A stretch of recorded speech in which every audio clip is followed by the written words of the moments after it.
Chapter 175, Schemes Within a Scheme, 7, Su Luo snatched it away and looked at it. Immediately, she was struck dumb. Could it be that the gods especially favored her? Was she really the bastard daughter of the goddess of fortune? At this moment, even she herself somewhat believed it. The thing being held in the adorable little dragon's mouth was none other than a gold coin. It glittered with golden light, authentic looking. It was a gold coin cast by the imperial government. What was strange was that this gold coin had some moist soil on it. Where did it come from? Is there more? Su Luo turned over and got off her bed, and in high spirits, held the adorable little dragon. She poked at his head. This baby was simply too cute. Every time she landed in a predicament, he would always lend a helping hand. Su Luo discovered that he had astonishing insight with regards to treasures. In a nutshell, he had the instinctual ability to hunt down treasure. Within the range of his body's ability, as long as there was a treasure, it wasn't capable of escaping his exceptionally sensitive nose. He could actually find a gold coin in this dilapidated little courtyard. His ability was really too formidable. Awoo, both of the adorable little dragon's eyes shone. He bit Su Luo's trouser leg, indicating that she should follow after him. This gold coin had moist soil on it, quite clearly, it had been dug out of the ground. Could this dilapidated little courtyard really have some buried gold coins? Countless questions flashed through Su Luo's heart. Her footsteps automatically followed after the adorable little dragon, leaving him ahead to show the way. The little thing only ran for a short while before stopping. He lowered his head towards the little hole and started wailing, awoo. Here, there was a huge locust tree and it was also in Su Luo's courtyard. Su Luo went closer and looked, both of her eyes shone like the adorable little dragon's. Sparkling, shining gold coins were piled full in a trunk. She visually estimated that there were about 10,000 gold coins in there. How could there be so many gold coins in this place? Su Luo did not let the riches go to her head. She continued to think and felt that something about this seemed fishy. She cautiously picked up some soil and placed it under her nose to carefully sniff at. Again, she picked up that single gold coin to scrupulously examine it. There was no problem with the soil, nor any problem with the gold coin. However, when Su Luo saw the number for the year on the back of the gold coin, her mouth hooked into a non-existent cold smile. The wooden trunk was clearly made to look old, it even had a faint odor of decay. Everything about this seemed to indicate that this wooden trunk had been buried for a long time. However, the year on the back of the gold coin, it was actually cast this year. How could it be possible? In her courtyard, a pile of gold coins of unknown origins had appeared. For what purpose? Who arranged this? Also, who had designs on her? Su Luo looked at these gold coins, her mouth curving into a very dangerous sneer. These gold coins, it was a waste to not take it. Su Luo had originally thought to place all these gold coins within her space. However, she suddenly recalled the previous time when she was being chased by Air Huang, the space matter. She should still be more cautious of such a wonderful thing. If she was not careful and other people found out, then she would never experience another peaceful day. As a result, Su Luo deliberately made a few round trips. She slowly moved the gold coins in small batches into her own courtyard. Finally, she took a shovel and filled the little hole, then flattened it, restoring it to the previous condition.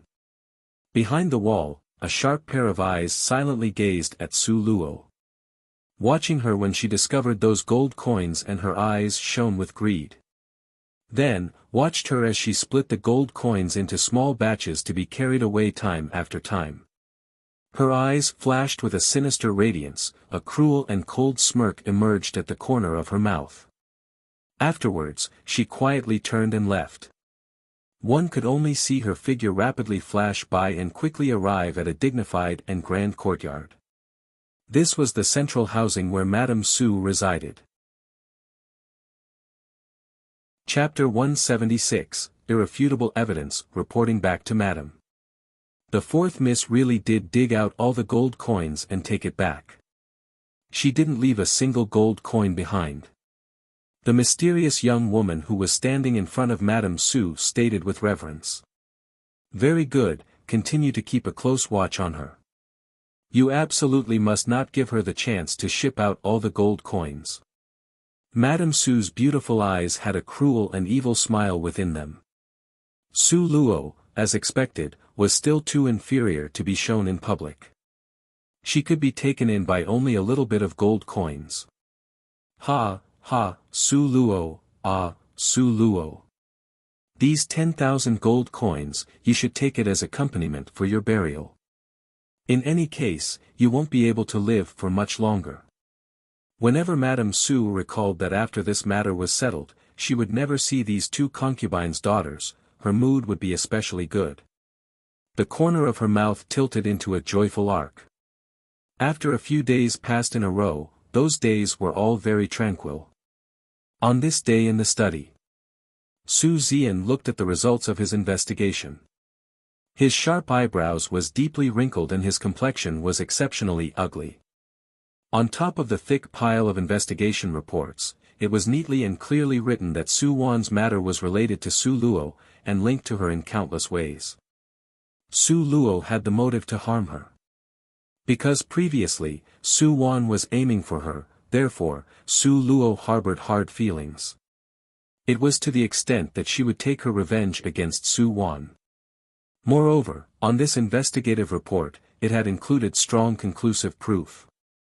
Su Luo had actually issued a task at the mercenary union and the details of the task was for a man to go rape Su Manor's third miss, Su Wan. Seeing the flamboyant handwriting on the contract, Su Zian's calm expression was abruptly covered with dark clouds. This was Su Luo's handwriting, there was no mistake. Originally, he would not be able to recognize it, but the previous time, he had glanced at those sacred scriptures which Su Luo had copied for him. He discovered that Su Luo's letters were unexpectedly strong and energetic, so he had an impression of her handwriting. Madame Su looked at the great General Su and again looked at the black and white investigative report. She frowned and softly said, "Is this investigative report true?" This wife feels that no matter how bad Luo'er's heart was, she could not do this. General, you mustn't so easily make a decision, okay? That's because you are too kind-hearted. You simply do not understand the viciousness of a person's heart, madam. After Su Zian consoled Madame Su, speaking of Su Luo, his complexion became ashen. His eyes were like two flames leaping out. The investigative report was personally inspected by your husband. How could it be false? Madame Su's expression remained calm and collected. Secretly, she disagreed while sneering repeatedly in her heart. How could it not be false? This investigative report was undoubtedly manipulated from behind the scenes by her. She could absolutely prove that this investigative report was completely false. However, as the boss that pulled the strings from behind him, Madame Su was naturally not stupid enough to say it out loud. Moreover, she had to add more oil and vinegar to inflame Su Zian's rage even more. But, Luo or she, should be unlikely do it. Humph. Come, go tie up Su Luo for this general and bring her to the main hall. Su Zian raised his head and angrily commanded. This matter must be made clear, otherwise, keeping such a ruthless-minded girl, then Su Manor wouldn't get to pass a single good day. Inside the main hall, on top of a luxurious, beautiful imperial-style chair was Su Zian, with his eyebrows knotted and looking coldly solemn. He sat on the seat of honor with awe-inspiring dignity. Madame Su, with an amiable expression, sat by his side. Her delicate face had a faintly worried and helpless expression. Su Jingyu stood under them, his serene appearance made it hard to see his expression. Su Luo was brought to the main hall by guards. Treacherous woman. Quickly kneel down. Su Zian's ice-cold voice lacked even a trace of heat. His eyes seemed to harbor two flames.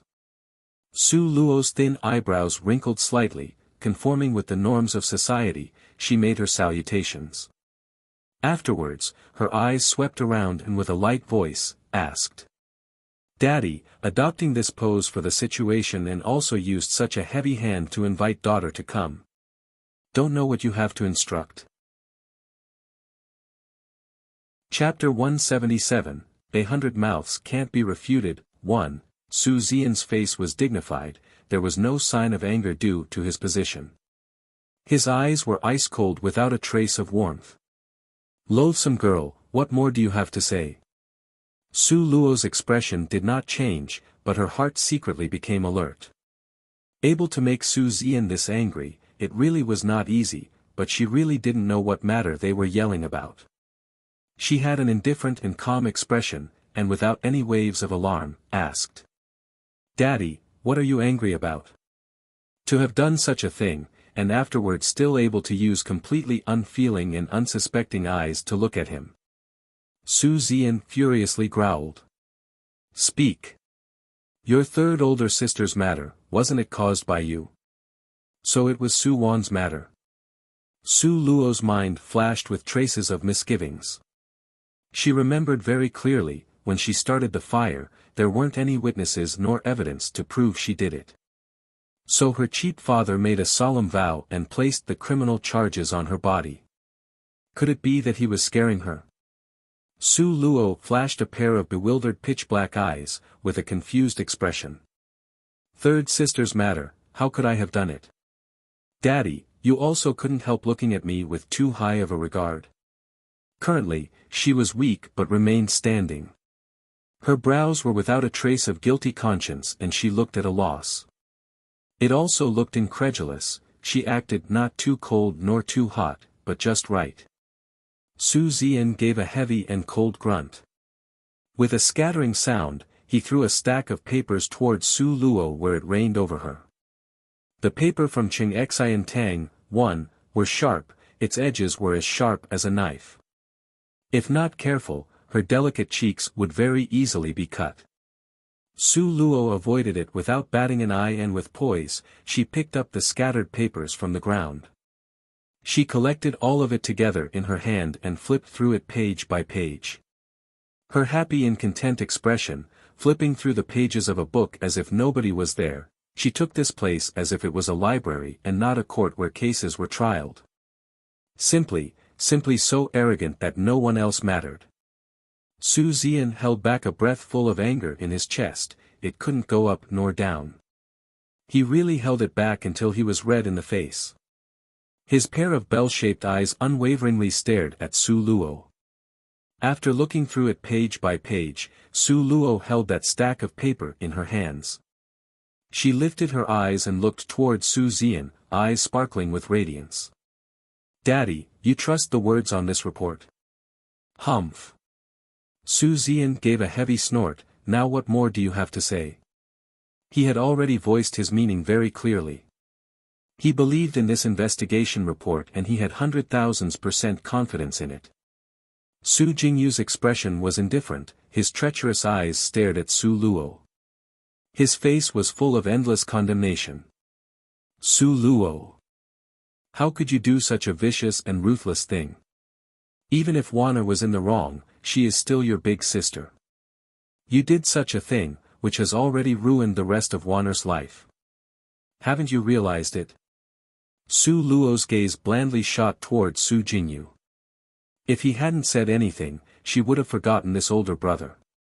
Madame Su, who was nearby, tenderly and softly scolded, Jingyu, how could you speak? Everything is to be decided by your father. Madame Su worriedly looked at Su Luo, Luo, don't be afraid. This matter may have been started by somebody spreading rumors to create trouble. As long as you say what you know, your father would not treat you unjustly. Su Luo's facial expression did not change, but she secretly sneered in her heart.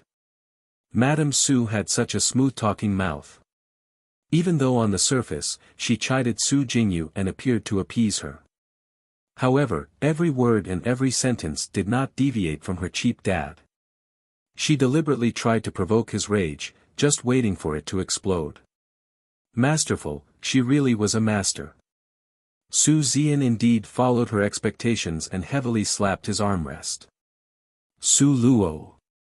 Do you admit it or not? 1. Qing Xian Tang is one of the best quality and durable paper made by Hans during the Five Dynasties and Ten Kingdoms era. Chapter 178, 100 Mouths Can't Be Refuted. 2. If she were to admit to this charge, Su Luo knew it would not be as simple as just being driven out of Su Manor. According to Madame Su's methods, how could she let Su Luo live? Furthermore, carrying this type of charge, how could it sound well? Su Luo was not an idiot, she naturally would not admit to it. When she had acted on this matter, she had clearly understood and envisioned all the causes and effects step by step. However, she simply could not have imagined that Madame Su would insert herself into this matter from another direction. To the extent that it had made this simple matter unexpectedly more complex. Anyway, it didn't matter, she wanted to properly contend with Madame Su to take a look at the latter's abilities. I didn't do it, how would I admit to it? Admit to what? Su Luo was neither servile nor overbearing, her expression was tranquil and calm. Still a dead duck, being reluctant to admit to your mistake. On the contrary, Su Zian was so infuriated that he started to laugh. Good, good, good. Since you are so reluctant to admit to your mistake, then let the witness approach. Let's see how you will object. Come, let Mr. Mo approach. Su Zian's cold and sober gaze stared at Su Luo. His eyes were full of murderous intent that was almost about to overflow. Mr. Mo was about 50 years old, clothed in a medium-class light garment. He had a sharp mouth and monkey cheeks, a pair of eyes that spun and darted around, giving off a shrewd light. Allowing this type of man to testify? Cynical light flashed through Su Luo's eyes. Mr. Mo, what happened that day, you should carefully tell us. Su Zian, in order to ferret out the troublemaker Su Luo with regards to this matter, had become somewhat devilishly insane. Mr. Mo was the overseer at the mercenary union, the release of assignments was managed by him. Mr. Mo gazed straight ahead, after deferentially giving Su Zian a salute, then clearly stated. Reporting to the venerable general, in accordance with the mercenary union's rules, it's not allowed to casually leak out a customer's information. However, since it is the great general who demanded the investigation, the mercenary union would not dare do anything but to cooperate. Okay, do not hesitate to speak, this general will naturally go greet your union's president. Su Zian waved his hands, indicating that he relax his mind and simply just speak. Yes. Mr. Mo's eyes dropped and respectfully said. On that day, a lady came to issue a task with rewards.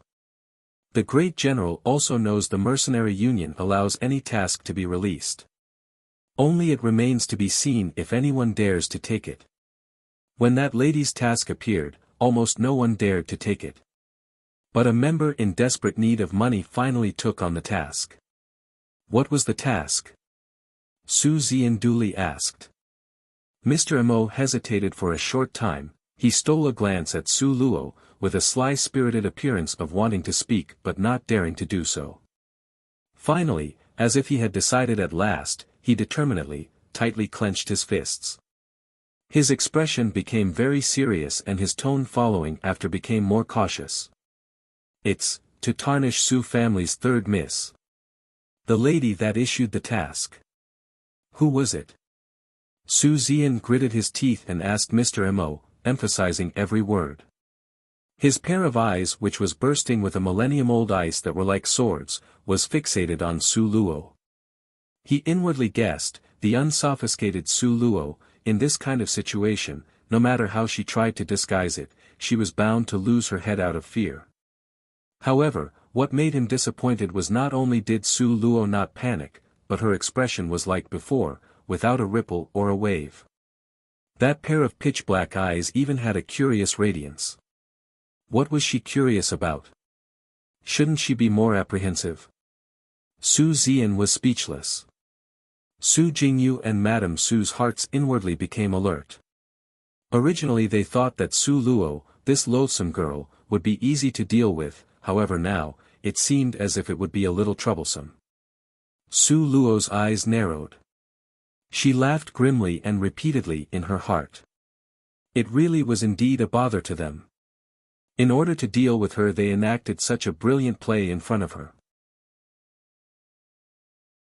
Chapter 179, 100 Mouths Can't Be Refuted. 3. She pitied her cheap father, who believed everything was under his control.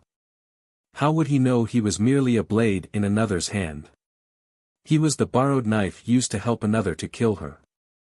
Not only did he not know, but he even believed himself to be infallible. He truly was pathetic, but someone who was pitiful could also have a hateful aspect. Bystanders might not have noticed, but Su Luo, who always observed everything thoroughly, noticed. When Mr. Mo was speaking, his gaze would occasionally shoot towards Nanny Zhao at Madame Su's side.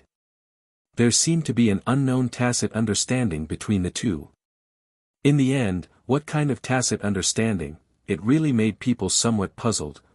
Puzzled. Mr. Mo, do not hesitate to speak. On that day, who was the lady that issued this task? Su Jingyu saw that Mr. Mo appeared somewhat hesitant. Suddenly, Su Jingyu's expression became apprehensive, and standing for upright justice and righteousness, he spoke. Mr. Mo looked at Su Jingyu and then glanced at Su Zian. Unexpectedly, his eyes met with Su Luo's. Momentarily, it seemed as if he had received a fright, and his eyes unconsciously avoided hers. It is, Mr. Mo since the beginning had his head lowered, not daring to lift his eyes, and his voice was also intermittent. You should feel assured, you will have this general to give you justice for everything. This matter will also not be spread out. With regards to your job at the mercenary union, it will also absolutely not create any complications for you. Su Zian guaranteed. He was the great general, having had the position for a long time, his body had a kind of calm, self-assured domineering aura. Clap, clap, clap, the sounds of applause suddenly came from the doorway of the main hall. That sound was intermittent, as if it was rather interested. Su Zian's sharp eyebrows rose and roared toward the outside. Who's outside? His next sentence was roared at the guards protecting the doorway. What's the matter? Hadn't I instructed not to allow anyone inside? This matter, no matter what, could be said to be the Su Manners family scandal. Su Zian would absolutely not allow this matter to spread outside. However, now an outsider had actually come in. Yet, in the wake of the sound of the arriving footsteps, Su Zian's expression changed slightly. A group of people escorted that godlike man, who slowly set foot inside the main hall. He was accustomed to standing in the front, with a pair of purple eyes that was incomparably apathetic. One could only see his body, which appeared graceful and honorable. The Crown Prince? It turned out to be the Crown Prince. Why did he come here at this time? Furthermore, following behind him were two females in the prime of their youth. Su Zian recognized them, one of them was Su Shi and the other one was Qing'er, you came out. Su Zian hadn't had a chance to speak, when Madame Su already excitedly stood up. Her body appeared to tremble slightly, the reason being that she was too happy. The Qing'er from Madame Su's mouth was Su Qing. She was Su family's second miss, Su Shi's fully blood-related older sister. Because she had exceptionally good talent, from a very young age, she had been accepted by Grandmaster Lan Hai as his personal disciple. She was instructed with great care while following alongside her teacher. Half a year ago, she arrived at the third rank's bottleneck phase, and heeding Grandmaster Lan Hai's instructions, then went into seclusion to cultivate. Now that she had come out, could it be? Madame Su and Su Zian both stared at Su Qing, full of expectations. At this point in time, they had completely forgotten Su Luo's matter. Compared to the always proud Su Qing, why would Su Luo even matter? Father, mother. Su Qing stepped forward to pay her respects to her parents. Chapter 180, 100 mouths can't be refuted, for, Qing'er you. Su Zian and Madame Su both bit their lips. They nervously and expectantly looked at Su Qing, awaiting news about what they were hoping for, from her mouth. Su Qing lightly smiled and nodded her head slightly. Qing'er was lucky and did not dishonor her name. This time's seclusion into closed-door cultivation helped me advance to the 4th rank. Her words were clear and nonchalant. However, it possessed a kind of arrogance of looking down on people that was proud and aloof. Indeed, being able to advance to the 4th rank at her age, her prospects were simply beyond measure. It was important to note that apart from His Highness Prince Jean, whose formidable and abnormal innate gift allowed him to advance to the 7th rank before 20 years old, even surveying the entire Eastern Ling Empire, people who were capable of advancing to the 4th rank at her age could be counted on one hand. Only a very few people could be counted. Having heard what was said, Su Zian was immediately surprised but ecstatic. Good. Good, good, good. Simply great. I, Su Zian, having really amassed a lot of fortune and virtuous deeds for most of my life, only then the wonderful daughter that I was longing for had come. Ha ha ha ha. Su Zian was so happy that he laughed heartily. He had an expression of being extremely proud of himself. Madame Su was even happier. She held on to Su Qing's hand and smiled unceasingly. She nodded her head and repeatedly praised her daughter. Out of the corner of Su Qing's eyes, she glanced at Su Shi who was at her side. Seeing her lovable and charming little face with her red lips starting to pout, Su Qing's gaze casted toward Su Zian and smilingly said, "Congratulations to father and mother for 2 simultaneous happy events in the family. Oh. Besides your news, there is an additional happy occasion," Su Zian said with a gentle voice. Right now, he simply dearly loved Su Qing to the bones. Daddy still doesn't know, right? This time, Xier's luck is even better. She had a fortuitous meeting on the road. Now, she is already at the 3rd rank. Su Qing smilingly said. 3rd rank? Xier, is this true? Regarding this matter, the happiest was none other than Madame Su. Each and every one of her children had become a person worthy of respect, allowing her to be very satisfied. Ah! Seeing everyone's eyes concentrated on her own body, Su Shi's originally prideful expression suddenly became somewhat shy. She put on the appearance of a lady, lowered her head and nodded.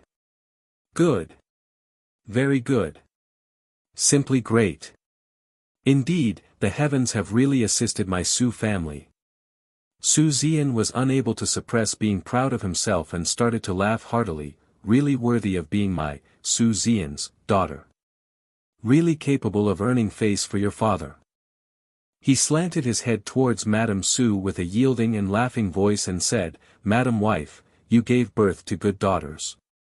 Each and every one of them is worthy of respect. This general is overjoyed. Unlike those 2 concubines' daughters. One compared to the other, is even more useless and good for nothing, annoying and bothersome. Ha! The ancients truly did not deceive me. The fruits from the first wife compared to the concubines are indeed as different as the sky and earth. Su Zian now completely lacked any misgivings about Su Luo's mood. In front of everyone, he hardly tried to mask his show of love and bias towards the other 2 daughters. A thread of previously absent mocking expression flashed through Su Luo's eyes. A 3rd-ranked Su Shi. A 4th-ranked Su Qing. It really was indeed formidable, ah. Their cultivation practice spread was really fast, ah. She was really about to die from envy, ah. Compared to them, she really was a second-rate little loser. In the family, the one with her head was at the lowest position. However, if Su Zian knew that Su Luo had merely used a month's time to advance from nothing to the 2nd rank, it would very likely scare him to death. Because even Su Shi, the little genius that he had always labeled as gifted, had started her cultivation practice at 5 years old. She had cultivated for the entire 8 years and merely reached the pinnacle of the second rank.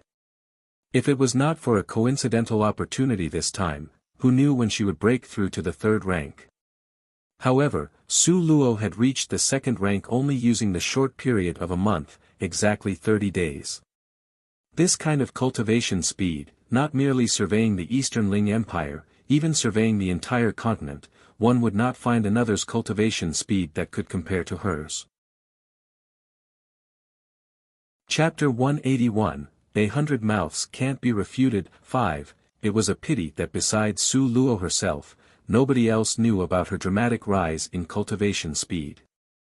Her cheap father was even more in the dark. However, Su Xian's remark contrarily linked back to Su Luo, and so the Crown Prince once again redirected the topic to the main discussion. One could see him lightly smile. The great General Su, your residence appears to be very lively. With the Crown Prince present, Su Xian didn't want to continue hearing the case. Because you don't wash your dirty linen in public. If the Crown Prince were to find out the stuff that occurred to Su Wan's body, then it may implicate his and Su Shi's affair. After all, even though they were interested in each other, but there still wasn't a real imperial decree to confirm the marriage. Su Xian could only be seen dry coughing twice to cover up his awkwardness and gave a hollow laugh, saying, allowing His Highness the Crown Prince to see something ridiculous. Actually, it really isn't a big deal. It's merely the noise from the fighting among daughters in the family, seeing it is to laugh at it. Su Xian's hints were already quite clear. He didn't want this matter to continue, at least not when the Crown Prince was present. He wanted to end it here early. However, the Crown Prince appeared to not have heard his hints. He could only be seen sitting upright at a high position, and raised an eyebrow at Su Luo while smiling, not quite a smile. Oh. It's the residence's fourth miss again. Looks like the great General Su's education of a daughter still has some lapses. Yes, yes, yes, allowing His Highness the Crown Prince to see such a laughable thing. Su Xian rushed to take over the subject of the conversation. Right now he just wanted to change the subject. Who would have thought that the Crown Prince was a step ahead to speak? Just now, this Highness, at the door, heard Mr. Mo appear to testify against someone. This Highness couldn't have misheard, right? It was obvious that His Highness the Crown Prince had grabbed onto this matter and wasn't going to let go. Su Xian had miscalculated. He never expected that the Crown Prince would be so narrow-minded. It was because of one sentence by Su Luo at that time, the Crown Prince couldn't lift it up. Consequently, His Highness the Crown Prince's anger had thoroughly landed on Su Luo. Normally not seeing her daily, he could forget it. Now, he just happened to run into her, not taking advantage to hit her while she was down, then it wouldn't be His Highness the Crown Prince. Su Xian's forehead was covered in a drizzling layer of cold sweat. His gloomy face hinted towards Mr. Mo. He hoped that Mr. Mo could evade the issue, then everything would be well. But, what kind of person was Mr. Mo? He was an opportunist, best adept at weighing people's words and observing their facial expressions. The great General Su's government position originally could scare him, but now, compared to His Highness the Crown Prince, the great General Su's rank was lower. Moreover, unaware of what thoughts stemmed from Madame Su, unexpectedly, she also didn't block Mr. Mo's idea. Hence, Mr. Mo pretended to not have received hints from the great General Su, bowed to His Highness the Crown Prince and said, reporting to His Highness the Crown Prince, the person this lowly person is testifying against is the person just now spoken of, the fourth Miss Su Luo. It was really her. The Crown Prince's pair of elegant eyelids lifted up, his solemn and cold eyes were filled with a murderous aura. He was only seen leisurely saying, "Oh. You will testify against this fourth miss? What are you testifying about?" Su Xian's heart was so depressed. He knew that now, no matter what he did, he couldn't conceal it. Since he couldn't conceal it, then it was also fine, he could take advantage of this chance to tidy up the family. In any case, he didn't lack daughters. He didn't lack naturally gifted daughters that brought him pride. Therefore, Su Xian's expression was merely indifferent, maintaining his silence. Mr. Mo saw everyone's gaze focus upon his body. He lifted his eyes, which were clear and determined. He firmly stated, "Your Highness the Crown Prince is unaware, previously, a person came to the Mercenary Union issuing a task to tarnish the third Miss Su. And also, the person who issued the task is the fourth Miss Su." Gasp! Mr. Mo had just finished speaking. One could only hear the sound of simultaneous breaths being released from all around. Chapter 182, 100 Mouths Can't Be Refuted. 6. The Su family's fourth miss had actually gone to the Mercenary Union to issue a task. The task was to tarnish the Su family's third miss. If this were to spread out. Warner, a few days ago, already, Madame Su, appearing to be frightened, resulting in the suspense building, thereby adding more fuel to the fire. What? Third older sister had already been, so she was absolutely shocked. Even though the last time, Su Wan caused her to fall into the water, however, her careful apologies for a long time had already compensated her loss. The ill feelings between her and Su Wan had already been eliminated. Now, Su Shi's heart only thought of all of Su Wan's good sides. How could she even consider her bad sides? One could only see her rushing in a rage towards Su Luo, pointing at Su Luo furiously and yelling out, "Speak! Is this really true? You really went as far as to issue a task asking people to tarnish third older sister? Too malicious. Really too malicious." Under numerous denouncements, ridicules, derisions and despising looks that gathered together, Su Luo's face could unexpectedly maintain an unwavering smile. People couldn't help but admit that her mental abilities were really formidable. The corner of Su Luo's mouth rose slightly into an arc, slowly shaking her head. If you want to condemn someone, you don't have to worry about the pretext. You still won't admit it? The Mercenary Union's administrator of this matter could actually wrongly accuse you? Su Jingyu had a resentful look, and a manner of things having failed to meet his expectations. He pointed to Su Luo and lamented bitterly, "Su Luo, ah, Su Luo. When did you become this vicious and merciless? How could you do this? No matter what is said, Warner is still your older sister." Su Qing did not say a word, however. The corner of her eyes were lifted very high and could not conceal what was shown. She despised and disdained this younger sister born from a concubine. She was merely the concubine's daughter that she barely looked at. Merely an ant that she could step on as she wished. She couldn't draw an iota of interest from this ice beauty Su Qing. Originally, it was not something I did, so how could I admit to it? Su Luo spread out her hands and very helplessly shrugged her shoulders.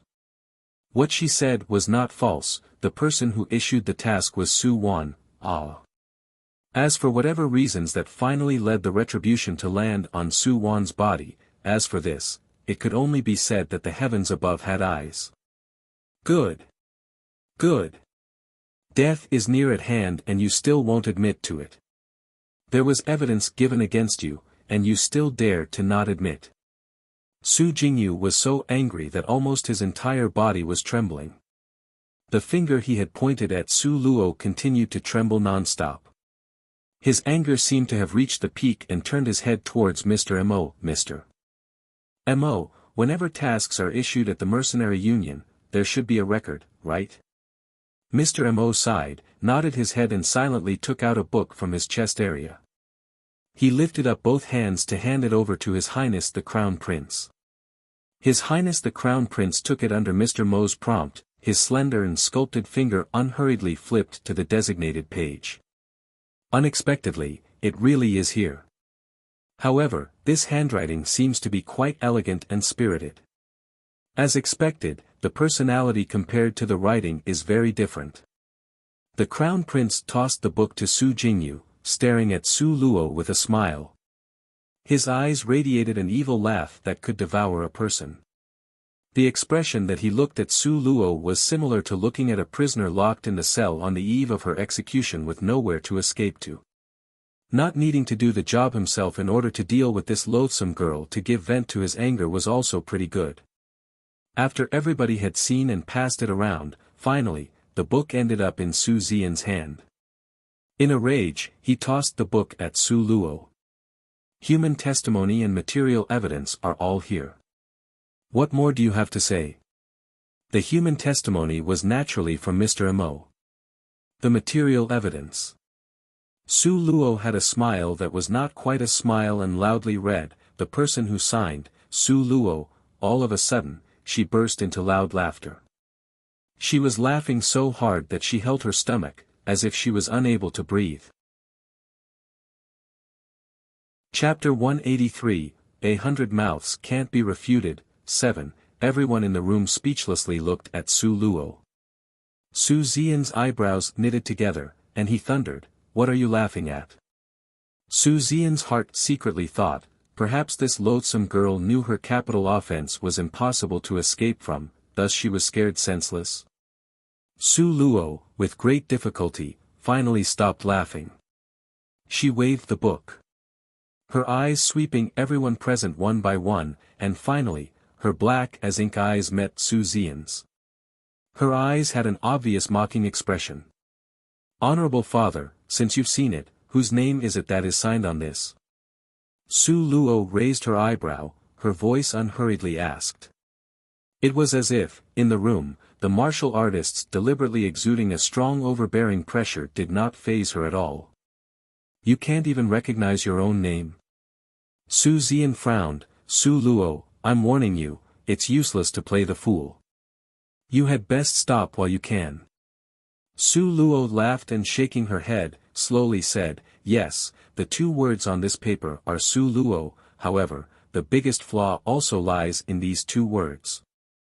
Flaw. There was actually a flaw. Mr. Mo and Madame Su both frowned slightly at that moment. In their opinion, the evidence prepared had been completely foolproof. How could there be a flaw? What flaw? Su Zian's eyebrows knitted together. It's very simple reasoning. Let's say it this way, honorable father. If you were to go to the mercenary union and issue a task to assassinate somebody, would you sign the 3 characters of Su Zian? Su Luo raised her eyebrow and smiled faintly at them. This was an error in thinking. The opponent wanted to frame her, therefore had deliberately wrote her name, treating it as proof that she was the criminal. However, they forgot about a normal human heart's logic. When doing bad things, who would dare to openly write their real name? Let alone when ordering such a nasty task as tarnishing the third Miss Su's innocence. Su Zian was suddenly stumped by the question. In fact, what Su Luo had said was completely right. If you were to go and do bad things, who would dare to openly write their own name? Who wouldn't go and do it secretly? Asking himself honestly, if he were to go and issue this type of task, even if he were to die, he would not write down his real name. That being said, Su Luo was actually innocent. Could it be that somebody was trying to frame her? At this moment, Su Zian's expression became unsettled, suddenly dark or suddenly light, making it impossible to know what he was really thinking. How could the crown prince let Su Luo escape this calamity so easily? One could only see the corner of his mouth lift as he spoke coldly. Maybe it was because you have nothing to fear, therefore you openly wrote your own name. Su Luo almost rolled her eyes. Was her IQ that low? Who was dumb enough to do that? Her habit of doing things was to have every step calculated. If she hadn't planned out everything afterwards, then she wouldn't take any action. She wasn't like that stupid Su Wan, with so many flaws that the plan collapsed. However, Su Luo did not expect that a few words could clear her reputation so easily. Those words were capable of swaying Su Zian's heart and had already achieved the desired effect. Also, Su Luo's ancient well-like eyes did not even ripple as she unhurriedly looked around. Finally, her eyes fixed on Mr. Mo, and she coldly and clearly asked, "Mr. Mo, let me ask, that day at the mercenary union, was it really me?" Did you personally see me? Mr. Mo did not expect that Su Luo's ordinary, serene eyes would be so overbearing. Under a gaze of such aggressive strength, he had an irrepressible feeling of guilt. How could it be like this? Didn't Nanny Zhao say that Su Manor's fourth girl was a good-for-nothing, and was very easy to deal with? Chapter 184, Confrontation at the Scene. 1. Mr. Mo took a deep breath and pressed down the indescribable fear that arose. He lifted his eyebrows and his deep gaze landed upon Su Luo's body, then lightly said. The fourth Miss Su, you must not continue to object, it's useless. Then, you admit that you personally saw me? Su Luo shallowly smiled, unblinkingly staring at him. The fourth Miss Su, why should you once again court disgrace? That day, if I didn't personally see you, then how would this lowly person dare to testify against you? Mr. Mo's expression was bitter and grieved. Su Luo suddenly smiled, her smile was like the queen of the night that bloomed, so beautifully alluring that it could not be reproduced. Then the me that day you spoke about, was I wearing a cloak or just as I am now? Su Luo smiled faintly and asked him. She didn't do it, therefore she was not afraid to confront him. The more thoroughly she probed, then the more flaws the opponent would reveal. Because made-up evidence, after all, was not really true and simply couldn't bear any scrutiny. This was also one of the reasons why, under thousands of eyes, she was secure in her knowledge since the beginning. Was she wearing a cloak or as she was now? Mr. Mo hesitated. This detail had never been talked about before. Mr. Mo's gaze secretly looked towards Nanny Zhao. Nanny Zhao stood behind Madame Su, her expression remained calm, however, almost imperceptibly, she nodded her head slightly. After Mr. Mo obtained her prompt, he once again put on a proper and righteous expression. That day, the fourth Miss Su didn't have any cover on, she came as she is now. She merely requested that this lowly person not spread this matter. Good, let's just pretend that I, Su Luo, is as stupid as a pig, and doesn't know to mask her appearance when doing bad things. Also, am careless enough to sign my real name. In that case, I now ask you. On that day when you saw me, was I wearing a jasmine or Chinese peony fragrance? Su Luo faintly smiled. Only her pair of profoundly clear eyes which could distinguish between right and wrong, watched Mr. Mo. Those eyes were like an ancient well, without a ripple on the surface, however their vigor could intimidate a person. A person dared not look straight at it. Jasmine fragrance or Chinese peony fragrance? This Mr. Mo really did remember, the lady that came on that day seemed to have the jasmine fragrance on her body. That smell did not scatter for a long time, therefore his impression compared to others was rather deep. However, how should he answer it now? The Chinese peony. Mr. Mo lifted his eyes and looked at Su Luo's mocking and ridiculing eyes. All of a sudden, he couldn't respond. Even though he was a worldly person who administered things at the mercenary union, he didn't know why. In front of Su Luo, his heart unconsciously seemed to emit a kind of unprecedented panic and dread. Obviously, this girl was merely a good-for-nothing. But, why was it that every single one of her sentences was hard for him to answer, almost forcing him to spill the beans? Mr. Mo wiped at the cold sweat on his forehead, unsure how to respond. At this time, Su Shi angrily glowered at Su Luo and inserted a sentence. The fourth older sister is really laughable. Just relying on you, how could you even afford to buy rouge powder? Or even wear some fragrance, really laughable. These words, coincidentally reminded Mr. Mo. The corner of his mouth evoked a stiff smile. This question by the fourth Miss Su, it's hard for this lowly person to answer. Because after so many days, this lowly person cannot clearly remember whether the fourth Miss was wearing a fragrance. Mr. Mo's reaction was pretty fast, he didn't fall into his own first trap. However, he could escape the first question, let's see how he would escape the second question. Su Luo indifferently shot a quick glance at Su Shi, and once again cast her eyes upon Mr. Mo's old face, which was now overflowing with cold sweat. What the fifth younger sister said is right. As a concubine's daughter that couldn't even afford to buy fragrant powder, how could I have the gold coins to issue a task at the mercenary union? Oh, that's right, Mr. Mo, how many gold coins were spent on that task? Su Luo's expression was unperturbed and lacked a single ripple. The corner of her mouth slightly lifted up. Chapter 185, Confrontation at the Scene, 2, From beginning to end, she had an expression of watching a play with a touch of mockery, as she watched the people around her. Now the surrounding people's expressions were also not very good. They also followed the logic and came to a sudden realization. Indeed, seeing the old-fashioned clothing on Su Luo's body and that natural face without any cosmetics. Above, her head appeared to have never worn any jewelry. Looking at her, one could only see a clean face and an impoverished appearance. How could she have enough gold coins to issue a task at the mercenary union? This was impossible, right? Even His Highness the Crown Prince started to frown. Even though he had experienced this loathsome girl's clear eloquence the previous time.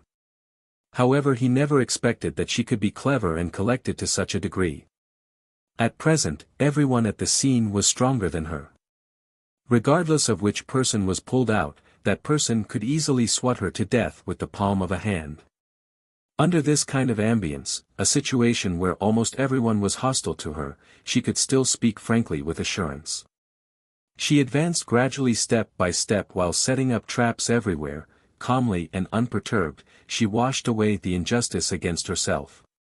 This kind of Su Luo was really the rumored good-for-nothing. If this kind of her was a good-for-nothing, then what should this entire group of people that was forced to retreat step by step, and was powerless to resist her, be called? His Highness the Crown Prince's sharp eyebrows lifted slightly. A contemplating expression flashed across his eyes. Frankly speaking, he was a little interested in this kind of Su Luo. Just at this moment, the distinct sounds of footsteps could suddenly be heard coming from outside. From the doorway, a red-robed, peerless youngster leisurely walked in. Such a beautiful and handsome young man. Su Luo sucked in some cold air. He was dressed in a red brocade robe, his exquisite face was flawless without a trace of blemish. He had a pair of pitch-black, beautifully clear eyes. Above his nose and between his eyebrows, was an exotic beauty mark, making him appear even more mysterious and pretty handsome. What was even more unusual was that his body gave off a temperament as pure as a child. He had been smiling since the beginning. Since the time he came in, the corner of his mouth was lifted into a radiant arc that hadn't gone down. When the Crown Prince saw this person, his eyebrows wrinkled. A dark color flashed across his eyes as if restraining himself, it seemed he was rather afraid of this person. When Su Zian saw this youngster, his complexion darkened momentarily, but quickly restored to its original state. Afterwards, he put a smile on his face and went up to welcome this person. Truly, the biggest change in expression belonged to Mr. Mo, who was overflowing with cold sweat. He looked at the red-robed youngster at the door and his foot slipped. Both of his legs seemed to have gone limp from lack of strength and he directly sank to his knees. Didn't know that President Beichen would honor us with his presence. Please excuse me for not going out to greet you and hope you will forgive me, forgive me. Su Zian, wearing a smile, cordially cupped his hands in greeting. Beichening came from the mysterious Beichen clan. Right now, he was the president of the mercenary union in the Eastern Ling Empire. He always had a smiling appearance. Of course, the fiercer he was when killing people, the more gorgeous his smile became. The only people who were aware of this habit of his was not his closest brothers, but the countless corpses that had died with their eyes wide open. Beichening had both hands behind his back and calmly stood within the main hall. After looking around once, he faintly smiled while casting a glance at Su Zian and nodded his head slightly. General Su, no need to be so polite, your luck is really pretty good. You gave birth to a great daughter, in the future, you will achieve meteoric success. Your future prospects are beyond measure, congratulations, congratulations. Once he finished speaking, Bei Qining very optimistically clapped Su Ziyan's shoulder. This was the posture of a superior to a subordinate. In the empire, the president of the mercenary union and the great general that protected the country was of the same rank, there wasn't one was of a higher or lower rank, so to speak. However, due to Bei Qinying's family background, his status was a lot higher. Even though Su Ziyan's heart was unsatisfied, he still would not dare to resist. Because the Bei Qian family was really mysterious, was extremely high in status, too high to reach. This last name, once it appeared, was an existence that made people despair. Chapter 186, Confrontation at the Scene. 3. Su Ziyan thought that Bei Qining was referring to the crown prince and Su Shi's matter. A smile appeared on his solemn and cold face. Indeed, I'm indebted to His Highness the Crown Prince's undeserving kindness, this really is Shier's fortune. Who knew that Bei Qining would frown? He was used to speaking directly and annoyedly said, what does this have to do with the Crown Prince? Ha! Su Ziyan stared blankly at him. Before, he had said he would achieve meteoric success. Could it be that he was not referring to the Crown Prince and Su Shi's matter? Then, what could it be? Bei Qining placatingly clapped Su Ziyan's shoulder. The number one person in the capital, did you forget who it is? Jin, His Highness Prince Jin. Su Ziyan subconsciously blurted it out. His speech even began to stammer. But after speaking this sentence, he immediately felt that something was not quite right. Because in this great hall, the person seated at the highest position was His Highness the Crown Prince. The Crown Prince had always been secretly competing with His Highness Prince Jin. Although everyone knew that every quality he had couldn't be compared to His Highness Prince Jin, nobody dared to say this to his face. For a moment, Su Ziyan saw His Highness Crown Prince's complexion turn dark in an instant. His regret made his intestines turn green. Madame Su saw that the atmosphere was amiss, and she hurriedly stepped out to resolve the embarrassment. She smiled in a sweet-tempered manner and softly spoke, the venerable Bei Qining really likes to crack jokes. His Highness Prince Jin and our Su Manor never had any dealings. Don't know which family's good news you are congratulating about. His Highness Prince Jin was placed on a pedestal. He was like an exiled immortal from the 9 layers of heaven. Ordinary people could only profane him. Su Manor always had a clear view of things and knew it was hard to become His Highness Prince Jin's follower. Therefore in this world, they could only follow in His Highness the Crown Prince's footsteps. With just this one sentence by Madame Su, she clearly stated that there was no relationship between Su Manor and His Highness Prince Jin. Also because of this, His Highness the Crown Prince's complexion, which was as black as the bottom of a pot, gradually started to recover. Even though it was still stiff, but it was not as ruthless as before. However, it seemed as if Bei Qining had enmity towards His Highness the Crown Prince. From the time he entered until now, he didn't even bother to say hello to the Crown Prince. He completely took the Empire's Crown Prince as invisible. Considering Bei Qinying's mysterious and terrifying family background, His Highness the Crown Prince could only suffer this humiliation and swallow it. Bei Qining faintly smiled and cast a quick glance at the Crown Prince. He turned his head towards Su Ziyan and smiled, the great General Su, Madame Su, your news is really lacking. Could it be that you don't know His Highness Prince Jin? Towards a miss in your family? His gaze swept around, seeing everyone's interest and attention was hooked by him. It seemed as if Bei Qining had let something slip, and giving a few, hey, dry laughing sounds, chuckle, cannot say, the mysteries of the heavens must not be revealed. Even though he stopped the conversation in time, however, the first half of the sentence was obviously enough of a hint.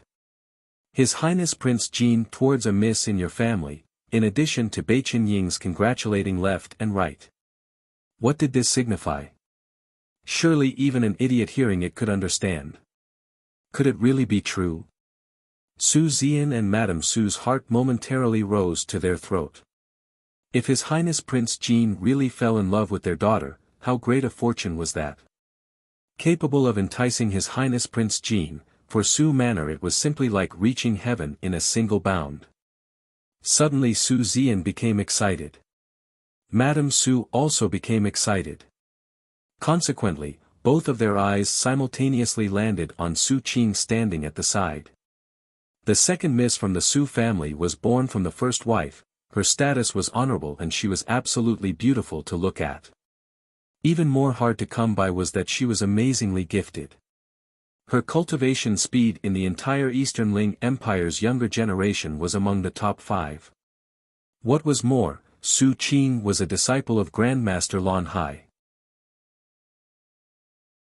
Chapter 187, Confrontation at the Scene. 4. In the capacity of protecting the Empire's laws, Grandmaster Lan Hai enjoyed great rights to speak in front of His Majesty the Emperor.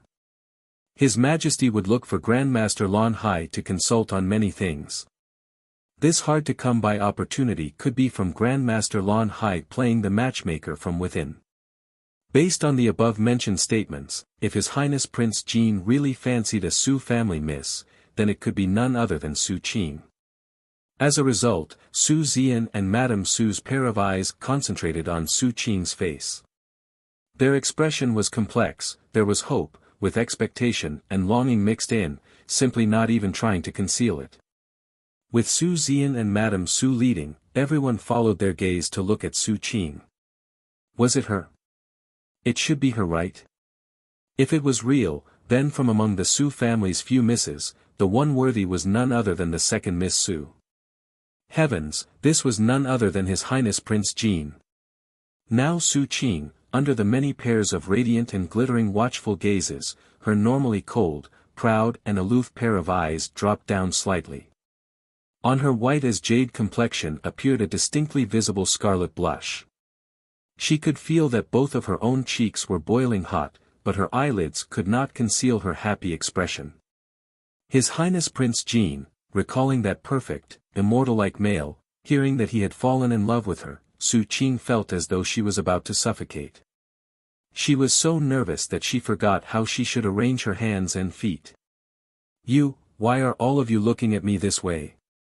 Su Qing originally thought to utter an angry rebuke, but her voice unexpectedly carried a touch of happiness that she was unable to conceal.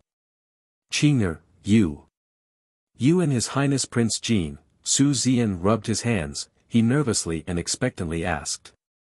All of you are too hateful, I'm going to ignore all of you. Su Qing shyly lifted her skirt and rapidly ran out. She never thought, a glimpse of her graceful figure at Fei Du Bridge would make His Highness Prince Jean continue to think about her and never forget. On the first day she came back, he would send someone in his place to announce this was simply too shameful. While Su Qing was running, her heart was as sweet as honey, the corner of her mouth perked up, no matter what, she couldn't turn the arc down. With Su Qing running out, this only confirmed her and His Highness Prince Jin's not-so-innocent relationship. However, Su Zian and Madame Su looked favorably on this.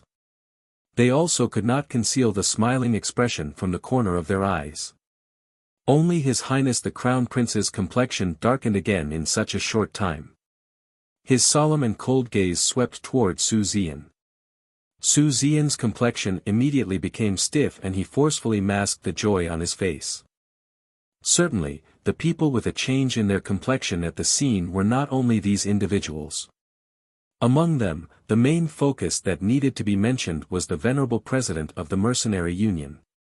He dumbfoundedly watched Su Qing shyly lifting her skirt to flee, and with the same blank expression, watched Su Zian and Madame Su's repeatedly cheerful expression. His forehead wrinkled and an annoyed expression appeared on his face. It seemed like he, with a good heart, had done a bad deed. What should be done? What was Su Qing doing? This didn't have anything to do with her. Why would she shyly run away? It was very easy for people to misunderstand, okay? Now with her running away, it would only confirm that between her and Nangong Luyun, there was an ambiguous relationship. Then, Bei Chening apprehensively, nervously, quietly and furtively shot a glance at Su Luo. He was guilty, and really didn't have the courage to look at her expression. however. How could it be? Bei Chening now discovered that Su Luo appeared to not be affected at all by this matter. She stood there indifferently, with an expression that was light like the wind. The corner of her mouth formed a shallow smile. Her pitch-black, ancient well-like eyes were rippleless, their depth was undetectable. Seeing this with his quick glance, Bei Chening was even more remorseful. He really had a cheap mouth. This time, he would never be able to explain this clearly. Chapter 188, Confrontation at the Scene, 5. Based on his many years of rolling around among crowds of women, his experience told him that Su Luo was the unperturbed type of miss. The more her heart cared, the calmer her expression.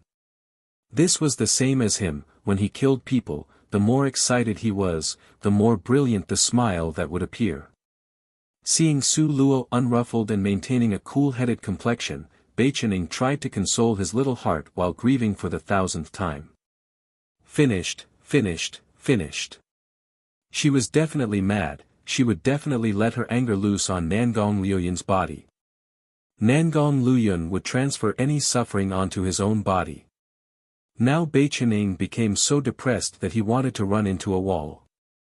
Su Luo inadvertently saw this venerable Bei Chen's suddenly bright then gloomy expression, changing like a mix of colors. Inevitably, she became somewhat baffled.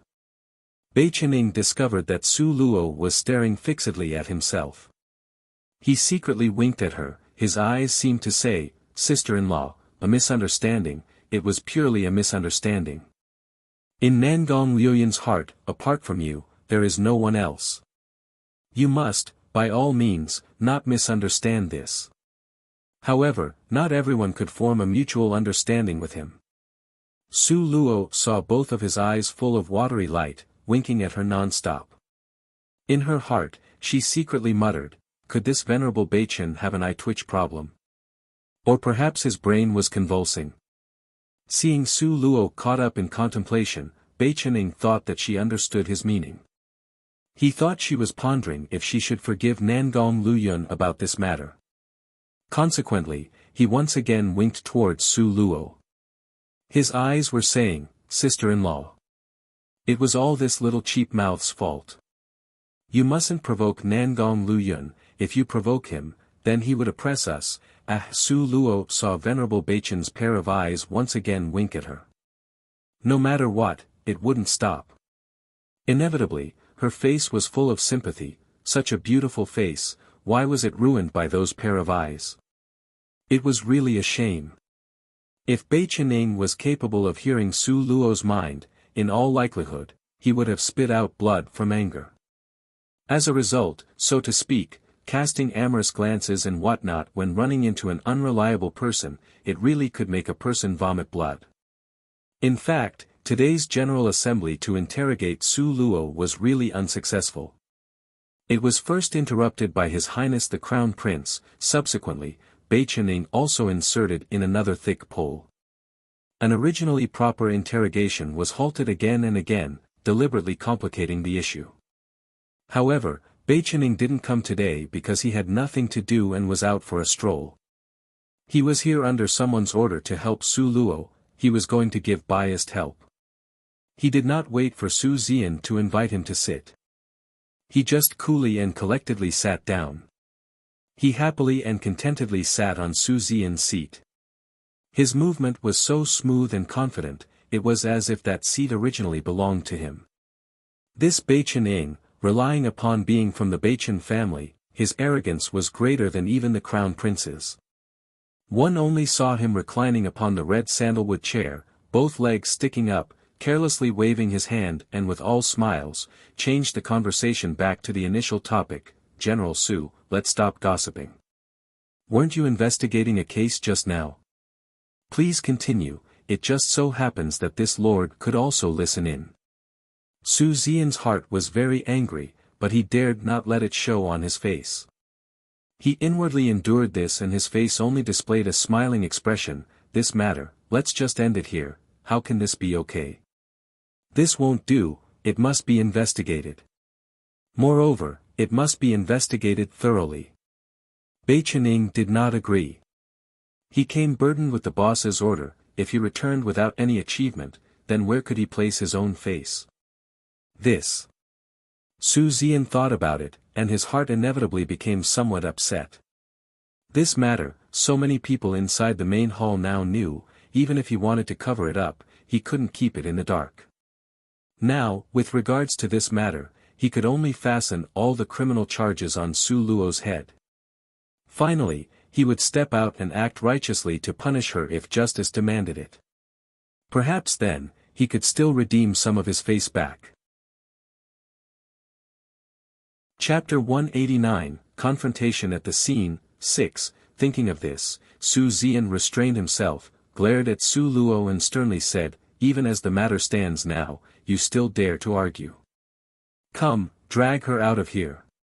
The corner of Su Luo's mouth lifted into an almost non-existent sneer. She could clearly see that Su Zian had flown into a rage out of humiliation. He wanted to use her as a sacrificial lamb to settle this matter. So much so that he wouldn't even give her a final chance to defend herself. This kind of father was simply too vile. This type of official residence, even smelling the air made her nauseous. If it weren't for her need to secretly investigate her background in Su Manor, she would have already waved her sleeves and left this wolf's lair earlier. However, before Su Luo could speak, Beichen Ying's brows knotted. He waved his hand. "Wait a moment. You could have made a move against anyone else, but to touch the person at the bottom of Nangong's heart, you must not want to live, right?" Beichen Ying turned his head to Su Zian, and frowning, said, "The great General Su, this is where you are wrong. Just now, the fourth Miss Su plainly said that she doesn't have any gold. Then how could she go to the mercenary union to issue a task? Pertaining to this point, you still haven't clarified it yet. Then how could you directly just add these charges onto her body? This seems rather too arbitrary. Don't tell me General Su normally investigates cases in the military in this way." It was okay when Beichen Ying didn't speak, but once he spoke, he stupefied Su Zian. Now, even though he had a faint smiling expression on his face, but everyone could see that this venerable president of the mercenary union was unhappy. The accusation Beichen Ying slammed down was really too big. If it stuck, then the accusation could cost him his noble title and official job. How could Su Zian dare to take on this charge? He could only wipe away the cold sweat on his forehead and hurriedly stretched his smile even wider. Forcing a laugh, he responded, "The venerable Beichen is joking. This is merely a small matter within my own family, therefore," yet, it seemed as if Beichen Ying wanted to argue strongly with him. One could only see him coldly raise his eyebrow, "Such a minor family matter and you can't even try the case clearly. Then what qualification do you have to be in charge of the Empire's military forces? General Su, wouldn't you say I'm right?" A thread of rage flashed through Su Zian's eyes. "Everyone should be at the same ranking position. If it weren't for me giving the Beichen family some face, then your daddy would have already not paid any fucking attention to you. Now you have actually dared to come and lecture such a venerable man like me." However, these were merely Su Zian's mental thoughts. His appearance only had a smile that was more good-natured than anyone else's. He continuously nodded his head, "Yes, yes, yes, what the venerable Beichen said is right." With that said, Beichen Ying then let him go. He turned his head around and smiled at Su Luo, as if currying for a favor from her, and said, "The fourth Miss Su, now you can defend yourself to right the wrongs. You should rest assured, you only need to say it and nobody inside this hall would dare to bully you." Without waiting for Su Luo to respond, His Highness the Crown Prince displayed his displeasure first. He coldly smiled, letting out a few hum sounds. "Venerable Beichen should not be so partial." Beichen Ying had a self-satisfied smile and waved his hand uncaringly. "Be at ease, this official never uses public office to avenge private wrongs. I also never rely on my strength to mistreat the weak, and I never bully frail women." Presumably, His Highness the Crown Prince would also not do such senseless things, right? These three separate nevers were very clearly the sentences Su Luo had used to set up the crown prince that day when he came to Su Manor to break off the engagement. These 3 never sentences didn't matter much, but that final sentence left unsaid, that not raise up phrase was the true meaning of Bei Chenying's words. Humph. His Highness the Crown Prince was jabbed right at the center of his matter with Su Luo. He resentfully glared at Su Luo, then coldly snorted and turned his face away. It was all this loathsome girl's fault, causing him to become the laughingstock of his opponent. He absolutely would not let her off so easily. He had never gotten along with Prince Jin, whereas Bei Chenying was Prince Jin's #1 henchman. Both of them had already strived against each other for a long time, merely bickering over differing opinions. How could the conceited status of the crown prince be the thick-skinned Bei Chenying's opponent? Consequently, every time they crossed swords, the crown prince could only glare at him. Chapter 190, Confrontation at the Scene, 7, Su Luo shot a considering glance at Bei Chenying. By directly relying on her perception, she could tell that Bei Chenying, this person, would be all smiles towards anyone. However, his smile never reached his eyes, sometimes he seemed like a profoundly mysterious old fox. However, he didn't seem to have any evil intent towards herself, instead he seemed to be interested in helping her. Why was this? Though, if she didn't take the small advantages, then she was a damn fool. Su Luo would never let such a good opportunity slip by. One could only see Su Luo salute towards Bei Chenying and lightly smile. Venerable Bei Chen, do you feel that the way I am dressed, is that of a person who can afford to issue a task? Bei Chenying very tactfully played along. He stroked his chin and looked at Su Luo from top to bottom, shaking his head and said, I have seen that task, it costs 3,000 gold coins. To sell, even 10 times of you right now would still not cover the price. Naturally, it also depended on who dared to buy her. Bei Chenying could pat his chest and pledge. Whoever dared to buy Su Luo, he guaranteed that person would encounter the calamity of having their entire family exterminated in less than a quarter of an hour. Nobody had noticed, but Bei Chenying would only use the word I to refer to himself in front of Su Luo, whereas in front of everyone else, he would refer to himself as this lord. Both person echoed one another. It seemed that they were about to wash clean the charges against Su Luo. Now, Su Jingyu interrupted and said, Humph, God knows if she is pretending to be poor in front of people. In my opinion, it's better to go to that courtyard and search around. Maybe a pile of gold coins could be hidden within that room. It turns out that the pile of gold coin of unknown origin from that day was to be used for this. Su Luo repeatedly sneered in her heart. However, on the surface, Su Luo did not bat an eye and looked at him.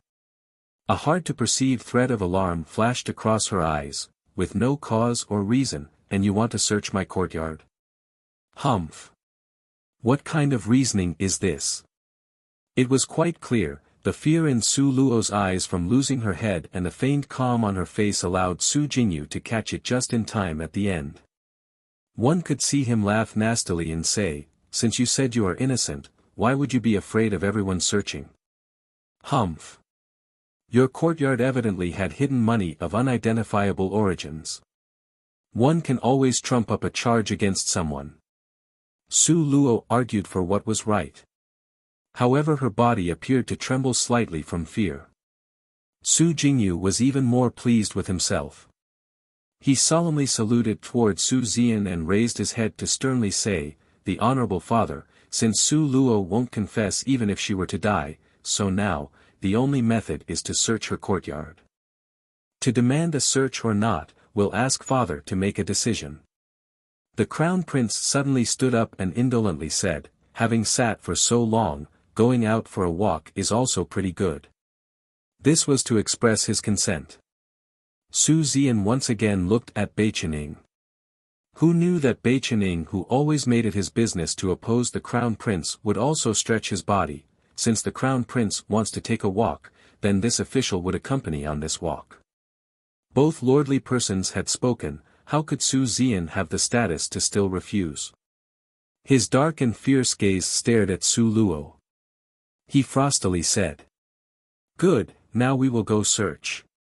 Once the result of the search has come out, afterwards let's see how you would argue. Wait, Su Luo shouted and halted the crowd of nobility preparing to take a step out, and sneeringly asked, if you searched the stuff, then what? If you can't find anything, then what? Want to search for gold? Ouch, she truly found it embarrassing to say. Those gold, this lady had already dug out. However, it was all piled up in this lady's space. Even if you wanted to search, dream on. Momentarily, everyone's gaze focused upon Su Zian's face. Su Zian pondered for a short while, his expression was frosty and he sternly said, if we search and find it, then from now on your name Su Luo would be removed from the Su family. If we find nothing in the search, then. Chapter 191, Unexpected Surprise. 1. If the search doesn't produce any results, then all the Su family members present will pour tea and apologize to me. Nobody is allowed to renege. Su Luo's beautiful pitch-black eyes swept everyone around her. Her eyes were filled with a faint taunting overtone. Su Zian's footsteps stopped. He never imagined that Su Luo would raise such a disrespectful condition. He wanted to refute it immediately. However, Bei Chening only faintly smiled and slanted a quick glance towards Su Zian, then smilingly said, what the fourth Miss Su said is correct. How can a young lady's bedchamber be a place where anybody that wanted to could enter? On top of that, how can it also be a place where anyone who wanted to can enter and perform a search whenever they wanted? If it were allowed, then doesn't the law exist anymore? The great General Su, how do you feel? Bei Chening gave off a careless appearance, but his entire body issued out a powerful pressure that bore down on Su Zian, making his heart palpitate. The corner of Su Zian's mouth stiffened and was pulled into a smile. What the Venerable Bei Chen said is absolutely right. He slanted his head towards Su Luo and with a cold smile said, fine. We'll do it according to what you said. If our search does not find anything, the Su family members present will all pour you tea and apologize. Furthermore, you will be paid 10,000 gold coins in compensation. Now, do you still have something you are not at ease about? There could be a 10,000 gold coins gain. Then it really couldn't be better. Su Luo expressed her satisfaction with the result of this negotiation. Having both the Venerable Bei Chen and His Highness the Crown Prince to bear witness, Su Luo feels assured. The implication was that in regards to her cheap father, she didn't feel assured. This sentence infuriated Su Zian to the point that his complexion became ashen, but he didn't dare to let his face flare up with rage. He ferociously threw his sleeves and took large strides to leave the room. A delegation of people arrived at Su Luo's courtyard on the far side. Bei Chening glanced at the battered low wall with lime falling off from the top of it. The bare wall exposed the shabby yellow mud inside. Furthermore, the customary door at the entrance of the courtyard unexpectedly did not exist. With a smile at the corner of his mouth, Bei Chening pointed at the courtyard and said, the great General Su, I never would have thought that your home manor would have such a shabby courtyard. Do you keep it as an antique to provide a place for people to tour? Su Zian's stern eyebrows nodded, a trace of blush from shame flashed across his ashen face. He smothered a humph sound. The Venerable Bei Chen truly loves to crack jokes. Bei Chen Ying's pair of storm-tossed watery eyes feigned a serious expression. Oh. Don't tell me, people can actually live here. Su Zian's face revealed an embarrassed color. He masked his discomfiture by using his fist to cover the edge of his lip and coughed a few times. We are here. Bei Chening had a flabbergasted expression when looking back at Su Zian. A pair of beautiful eyes were opened wide. With an incredulous expression, Bei Chening pointed at the courtyard. This, the fourth Miss Su actually lives here. This can't be true, right? No one could deny that Bei Chening had a very great gift for acting. He had a blend of shock, surprise, and disbelief on his face. In contrast, Su Zian displayed the most awkward countenance. Su Zian distinctly coughed once and avoided Beichen Ying's topic as it caused him some embarrassment. He lifted his robe and took the lead to walk into the courtyard. His actions were already quite obvious. It was clear that if he wasn't heedful of Beichen Ying's powerful family, he would have fallen out with Beichen Ying on the spot. However, just who was this Beichen Ying? He had a reputation in the capital of being the #1 hedonistic son of rich parents. How could he be made to leave so easily? Moreover, in order to redeem his mistake made inside the hall previously, he naturally must properly taunt Su Zian well for a turn. He had to allow a certain stingy man's sharp heart's beloved young lady to vent her anger. Consequently, everyone could only look on as Beichen Ying intentionally stood by Su Zian's side. His beautiful eyes evaluated the circumstances within the courtyard in every direction. He repeatedly shook his head and sighed. This is really such a huge shock. It really is too hard to believe. It is extremely hard to imagine. This is just too extremely insulting. Such a famous and stately aristocratic family. Such a stately great general's manner.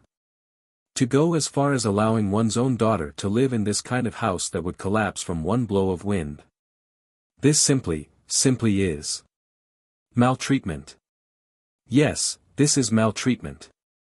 When Su Zian heard what was said, he felt the veins on his forehead burst out throbbing.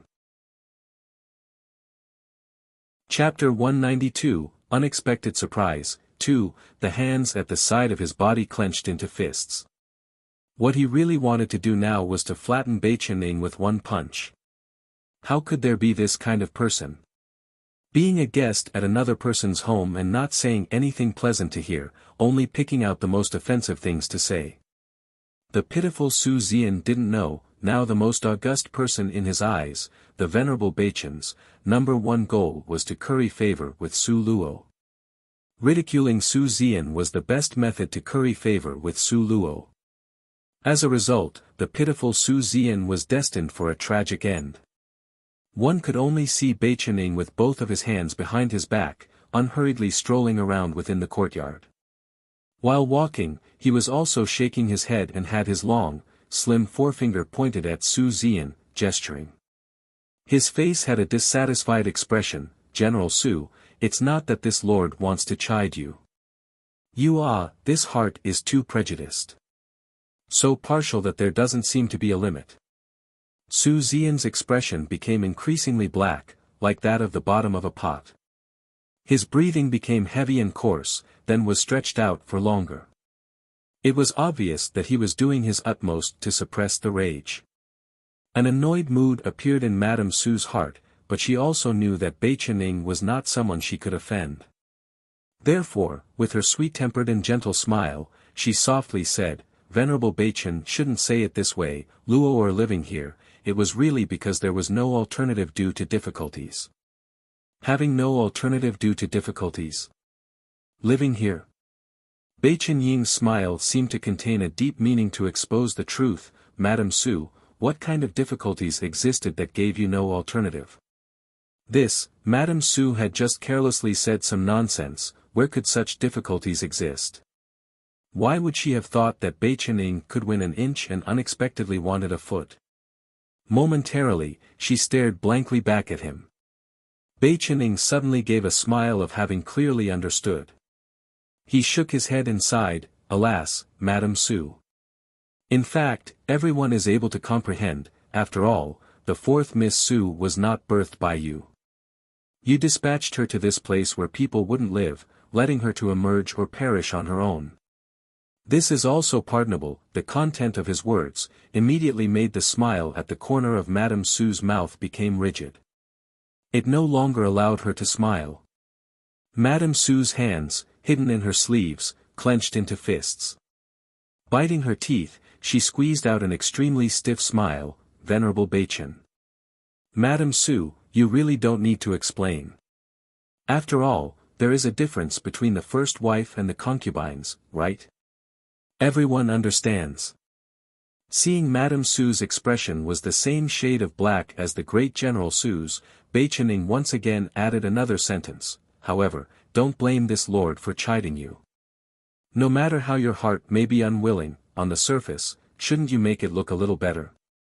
Now you even disdain to make efforts on the surface, fancy that the emperor actually bestowed you the title of first-rate traditional wife. Tsk, tisk.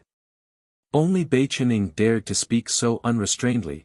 If he was replaced by any other person, the great General Su would have already commanded people to beat him to death with wooden boards.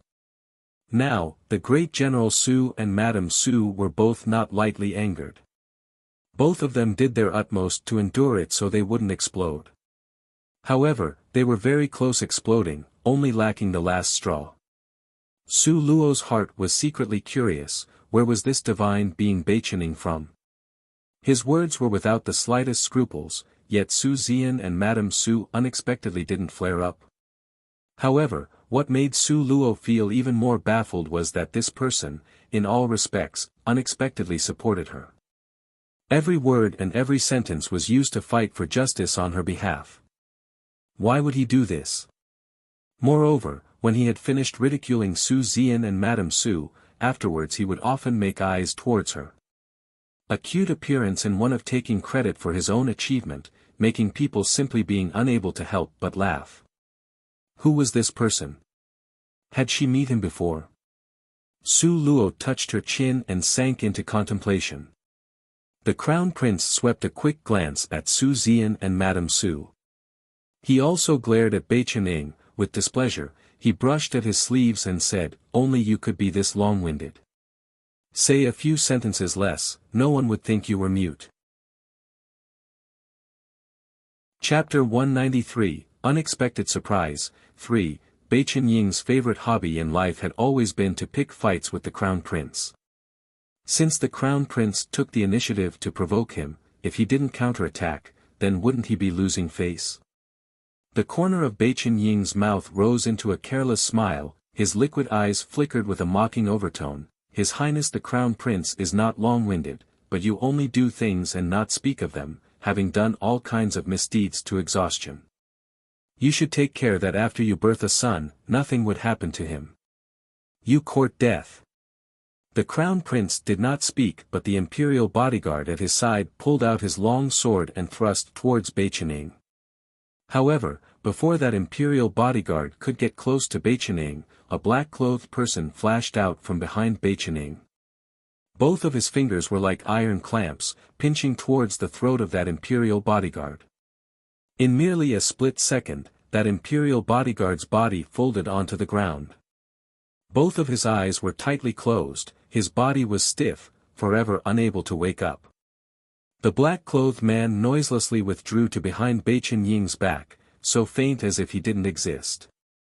Killing a person without a trace, killing a person as if it was nothing, killing a person without regard for life and without any scruples, unrestrained, uninhibited. Bei Chening smiled with great sincerity and kind-heartedly. His manner was so happy and content, as if the person on the ground was just sleeping, not that he had lost his life. His Highness the Crown Prince was so angry that his face became red. However, he was self-aware. Even adding all the people behind him together was not enough to kill the black-clothed man. Also, Bei Chening's methods were very ruthless. He really would kill every one of the Crown Prince's subordinates without any qualms. Su Zian hurriedly came to smooth things over. He said a lot of words and was finally able to get the Crown Prince to step down while getting back a little of his face. Su Luo's gaze landed on Bei Chening's body.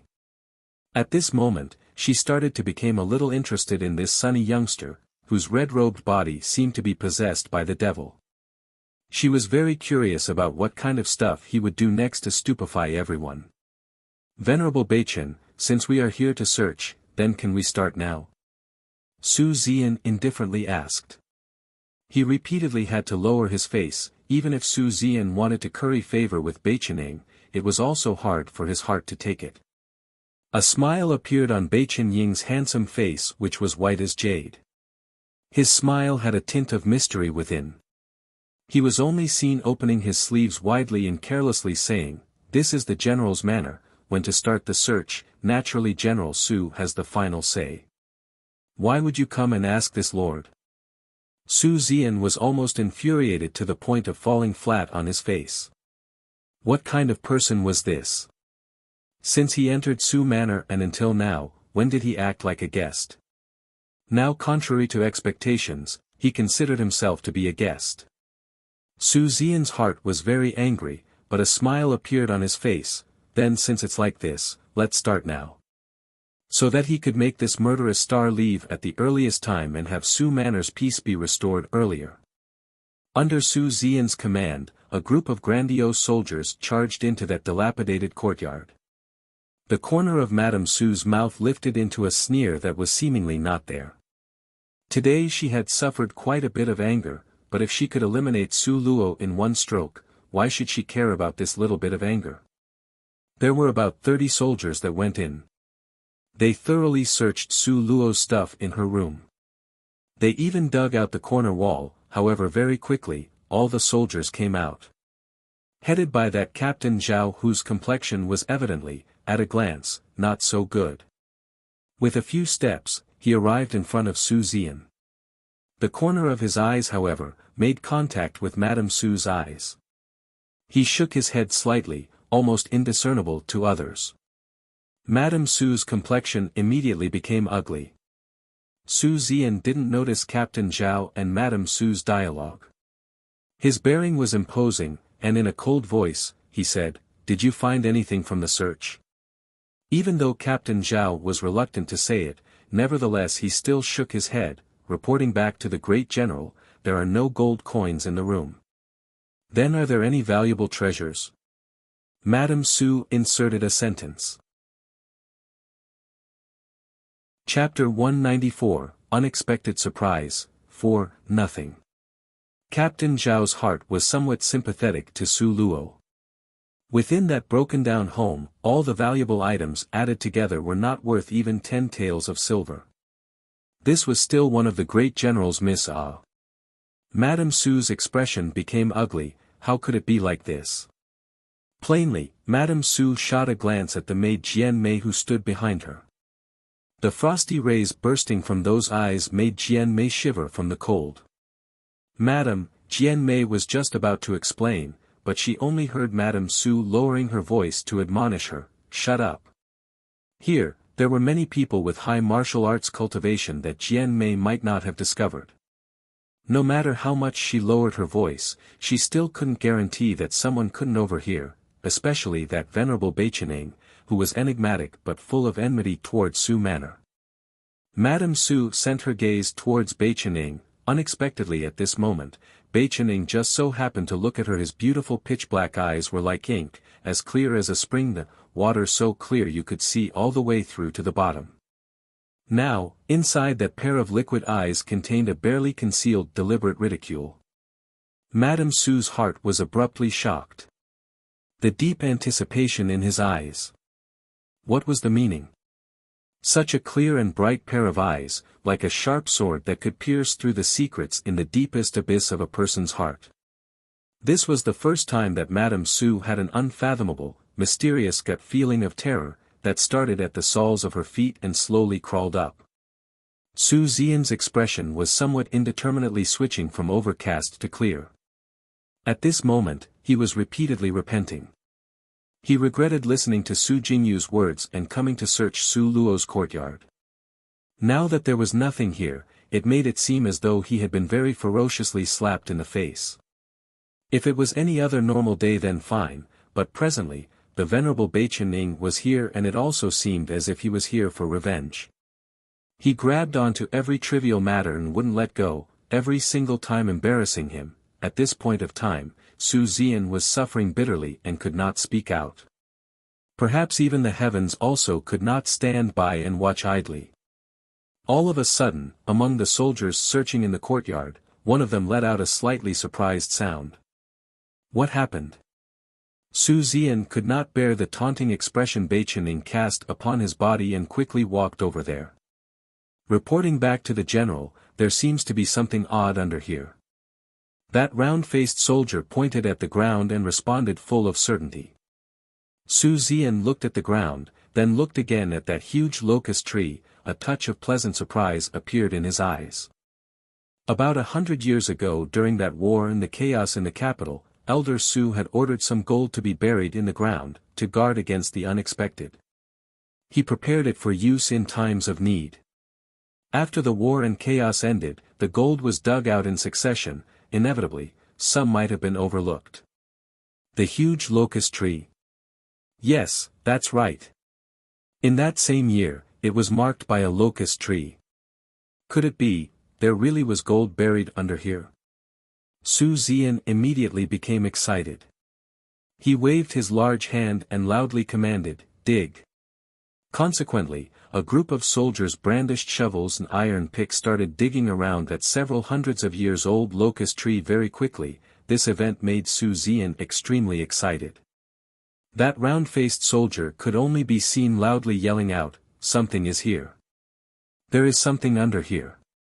Take it out. Quickly take it out." Su Zian loudly said. Yet now, a trace of worry appeared on Madame Su's face. She didn't know why, she seemed to have a premonition that did not bode well. She had the nagging feeling that something odd was going on.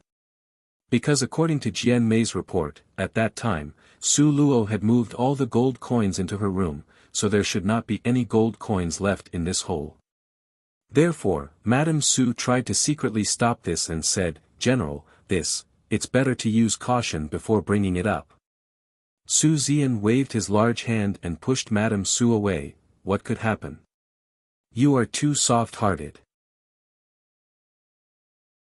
Chapter 195, Unexpected Surprise, 5. In fact, Su Zian was somewhat angry with Madame Su. There was one point that Bei Chening had mentioned that was correct. Everything about the madam was great, except that her heart was too biased. She actually made Su Luo live in such a dilapidated courtyard for so many years. No matter how much you may not like it, she was still his, Su Zian's, daughter. Su Zian had never once doubted his own first wife, but now in his heart, for the first time, a crack appeared in his trust towards Madame Su. Once the seed of doubt was planted, as for when it would grow roots and germinate, would depend on how the bystanders watered and fertilized it. It was also very evident that Su Luo was an expert at this line of work. She observed Su Zian's and Madame Su's interaction. Her eyes narrowed and a contemplative smile appeared in their depths. "General, we have dug something out. Quickly bring it up." Su Zian stood at the side of the hole, his eyes, revealing his deep worry, stared attentively at the bottom of the pit. This was a major event related to his face, he could not be sloppy. However, when he saw that small box made of red sandalwood and lined with brocade, a thread of misgiving flashed across his eyes. He had only heard that back then Elder Su buried gold, he had never heard of him having buried some precious stones. When Madame Su saw that brocade-lined small box, a trace of unease appeared in her eyes. This brocade small box was definitely not the one she had commanded people to bury. In the end, what odd thing was in it? In fact, a look of astonishment also flashed across Su Luo's face. It was very obvious that this matter was also outside of her expectations. Yes, after she had guessed Madame Su's intentions, she actually did bury a few things again. However, she did not use this particular brocade small box, evidently the stuff she buried had been switched with something else. In the end, who was it that had done this? What stratagem did the opponent use? Who was supposed to be drawn in? Su Luo narrowed her eyes dangerously, even though her heart had layers of doubt, her face remained calm and collected, as unperturbed as before. Bei Chening saw Su Luo's behavior, and an appreciative expression appeared in his black eyes.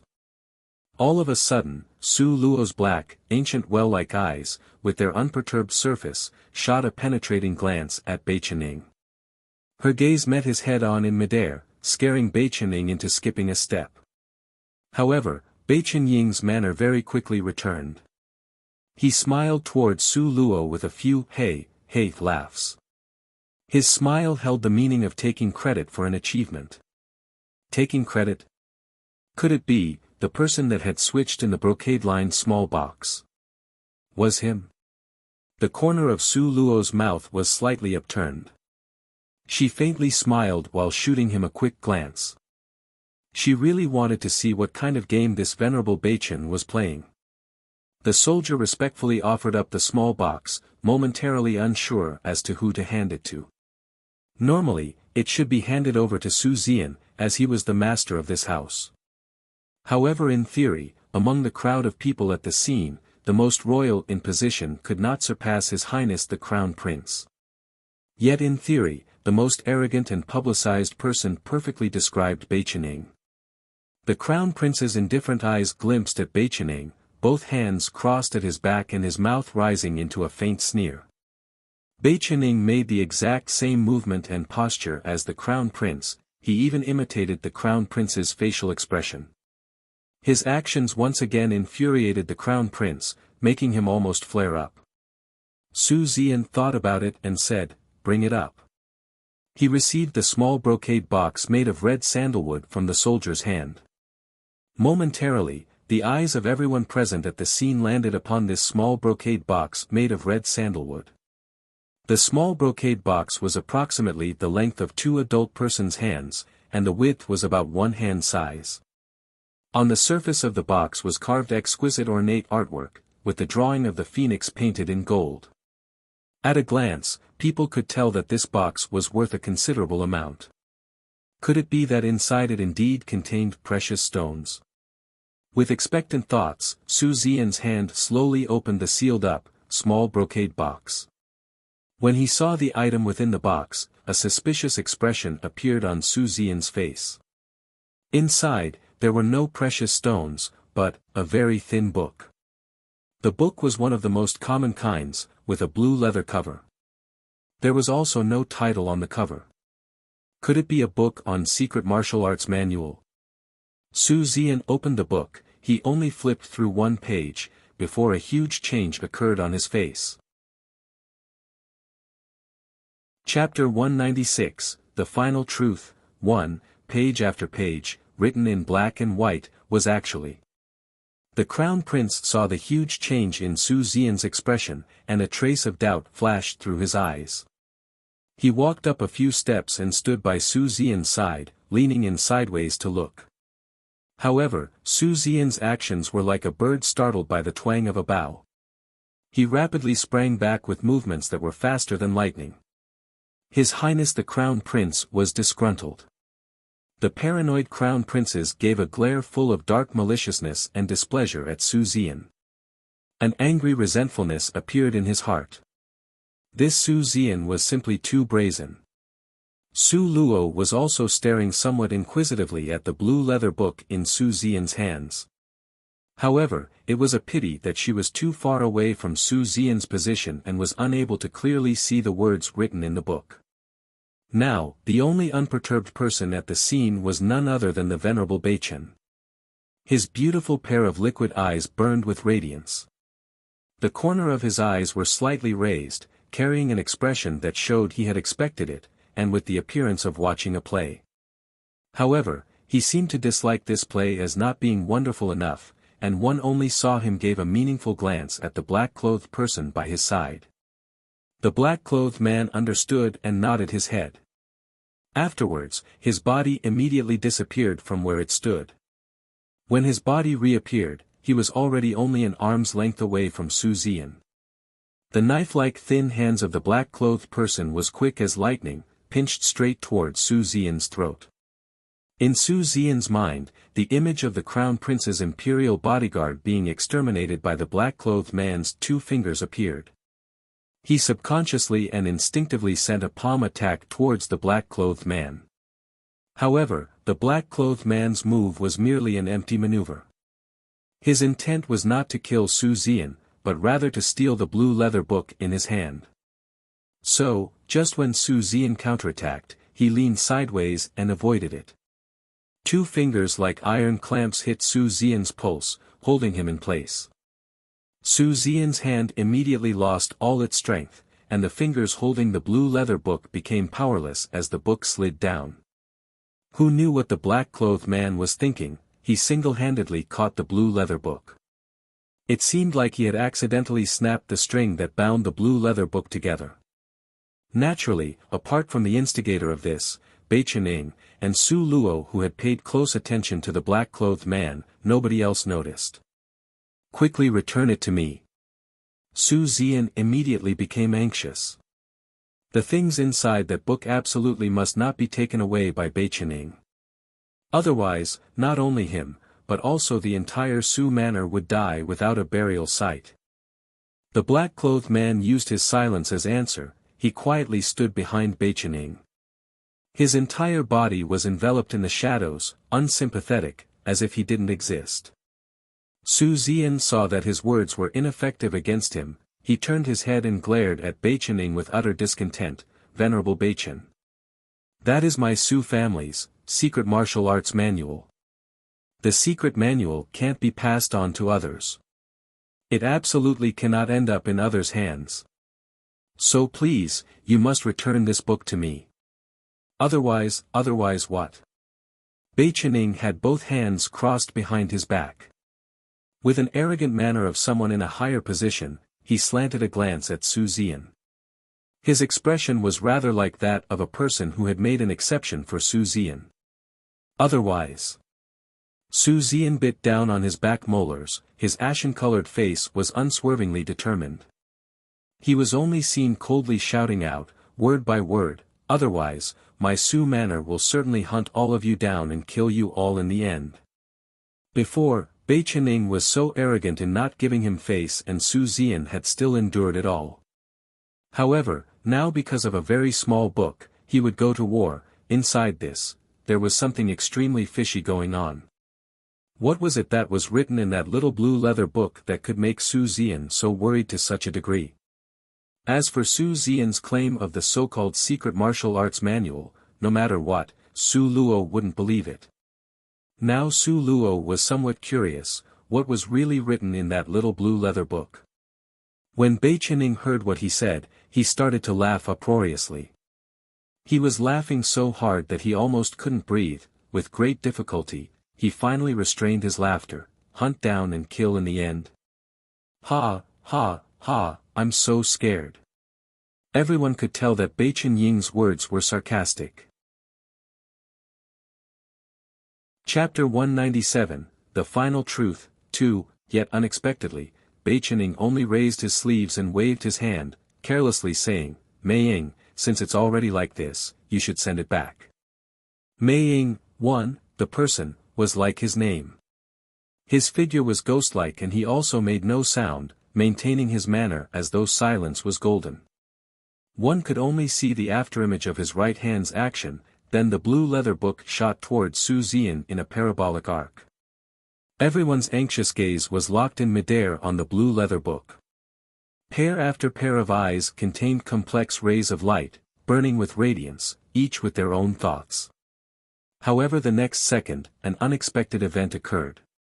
The string binding the blue leather book was snapped in midair, resulting in countless snow-white pieces of paper fluttering about like snowflakes, gently falling to the ground. As far as Su Jingyu's type of person was concerned, he dared not rob, but since it had already spread to the ground, if he took the opportunity to pick it up and by chance happened to take a peek, then it shouldn't be a problem. Therefore, Su Jingyu bent down to scoop up the paper. However, before his fingers could touch the paper, he saw a stream of flame suddenly rush towards his hand. The momentum of the flame was like a rushing torrent, with nothing held back.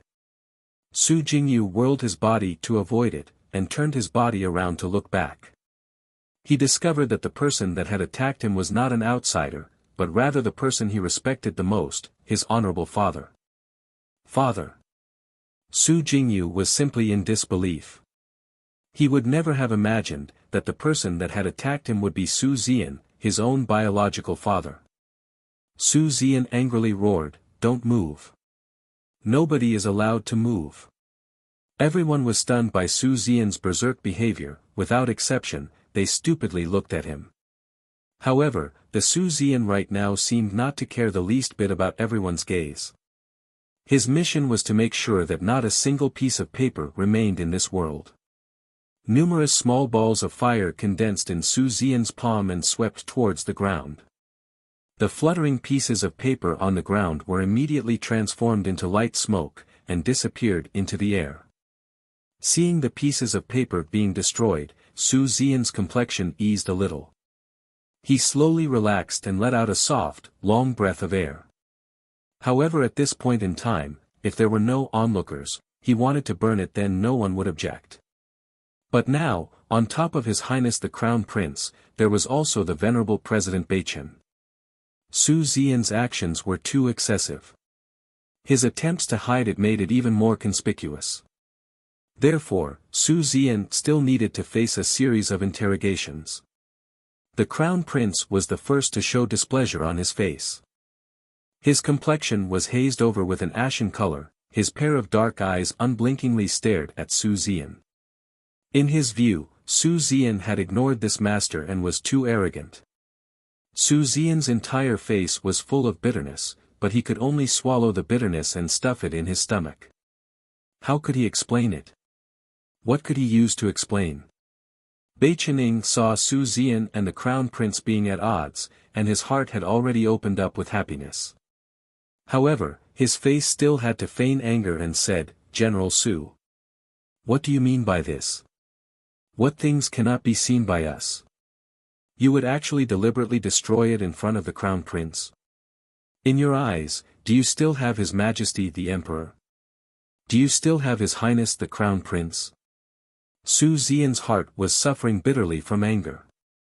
In regards to who was the most arrogant, if you, Beichening, resigned yourself to being second, nobody else would dare to be known as first. Now, you have reversed everything and fastened this criminal charge on Su Zian's body. Although Beichen Ying's words were unpleasant to hear, however, it completely struck at the Crown Prince's weak spot. His malicious and sharp eyes glared at Su Zian. His complexion was like condensed austerity, so gloomy as to be terrifying. Su Zian grinded his teeth and hurriedly kneeled down. Suddenly, his brain was hit by inspiration, but his face only revealed a terrified expression. "Your Highness the Crown Prince, that thing really had rumors that would spread a cold. This old man is afraid it will dirty the Crown Prince's eyes. Therefore, I hurriedly destroyed it." Humph. The Crown Prince threw his sleeve skeptically. Would Beichening let Su Zian so easily pass this test? Quite clearly, he would not. 1. Meiying, literally translated as phantom or shadow. Chapter 198, The Final Truth, 3. One could only see his eyes wide open, with an exaggerated incredulous expression. "General Su, how can you lie to His Highness the Crown Prince? Just now you clearly said that it was your Su Manor's secret martial arts manual. How come in a blink of an eye it transformed into a book of pornographic drawings?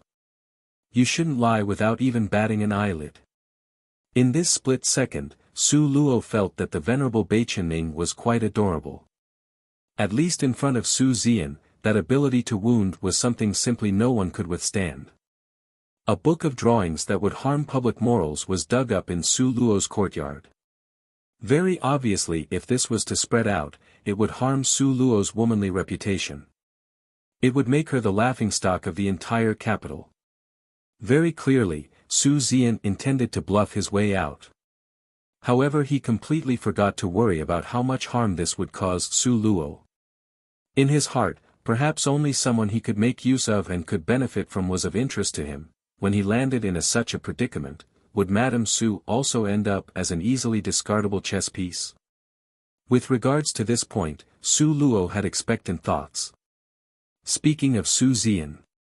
This sentence spoken by Beichening was obviously a slap to Su Zian's face.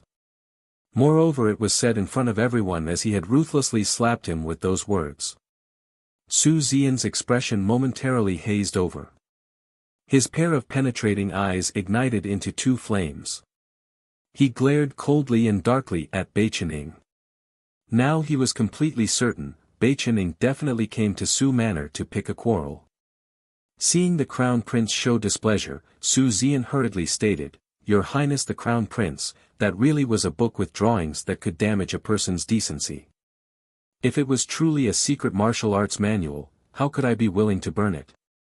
The reason why I was so deeply worried, was because if this was spread out, then it would be detrimental to my family's lure." Once these words were spoken, around more than half of the people present believed it, including the Crown Prince. Because this justification was quite sufficient and also necessary. A father, in order to protect his own daughter's womanly reputation, had become so deeply worried that he had anxiously set all traces on fire. It really was a very dignified justification. A faint mocking sneer appeared at the corner of Su Luo's mouth. Su Zian was truly not stupid, he could pull this out at the most critical moment. It was sufficient to illustrate his viciousness, mercilessness and shrewd reaction. However, obviously he underestimated the strength of a certain young lady that he just framed. He still had not had a chance to directly experience Miss Su's sinister cunningness. Only, Su Luo intended to allow him to carefully observe it this time. Everyone's identical gaze concentrated upon Su Luo's. Those gazes contained disdain, derision, scorn and so on, with all kinds of complex overtones. The Crown Prince used an even more deep gaze full of meaning to make fun of Su Luo while seizing her up and down. That sort of gaze made Su Luo very uncomfortable. But Su Luo only faintly smiled. She looked at her cheap old man with a smile that was not quite a smile. Suddenly, an extra thin piece of paper actually appeared in her hand. On the paper was something written out in black and white. However, they were too far away, so everyone could not see it very clearly. Su Luo leisurely waved that piece of paper around with a careless smile on the corner of her mouth. "Honorable Father, that thing that you just said had morally corrupt drawings, was referring to the stuff on this piece of paper, right?" Boom! Su Zian felt the blood from the sole of his feet rush up to his forehead in a split second. For a short period of time, his mind became stupefied. Seeing Su Luo's mocking and derisive manner, Su Zian's entire body immediately became stiff. How could there be one more page? When did this loathsome girl pick it up? Such a dramatic development unexpectedly appearing caught everyone unprepared. Just now, almost all the sheets of paper were destroyed by Su Zian instantly. Consequently, everyone had no choice but to listen to his nonsense. Chapter 199, The Final Truth, 4. However now, there was still one piece of paper left in Su Luo's hands. Then there was still another opportunity to find out the truth, right? In fact, Su Luo's execution of her plan had been beautifully done. She merely had to wave that piece of paper in her hand to be able to wash clean the dirty water that Su Zian had spilled onto her. It was because she dared to brazenly take it out in front of everyone. This demonstrated that the stuff was not the nonsense of immoral things that Su Zian had said. After all, if it was true, then the first person who would want to destroy that paper the most would not be Su Zian but Su Luo herself. Su Zian glared at Su Luo, his appearance was imposing, cold and solemn. "Luoer, be obedient. Quickly destroy that stuff." Su Luo faintly smiled and raised her eyebrows. "Daddy, why are you so anxious? Your daughter is really curious. Was it this stuff that will harm public morals? In the end, what is it?" Saying this, Su Luo's eyes swept around her surrounding once. Then, she looked at Su Zian again and softly said, seeing everyone's expression, "It seems as if everyone is very curious. Daddy, how about we let everyone have a look at it and let them judge? What do you think?" These remarks infuriated Su Zian until he almost fell down. Was this not an unfilial and rebellious daughter? It truly infuriated him to death. Su Zian was so angry that he almost directly went up to choke Su Luo to death. However, in reality, he was not allowed to do something like this. Madame Su and Su Zian had been married for so many years that she could clearly understood his thinking. With a smile, she used a soft-spoken voice to say to Su Luo, "Luoer, don't be mad at your father. How could there be enmity between a father and a daughter from before? Besides, what your father did is for your own good, isn't it so?" While Madame Su was speaking, she also tried to get closer to Su Luo.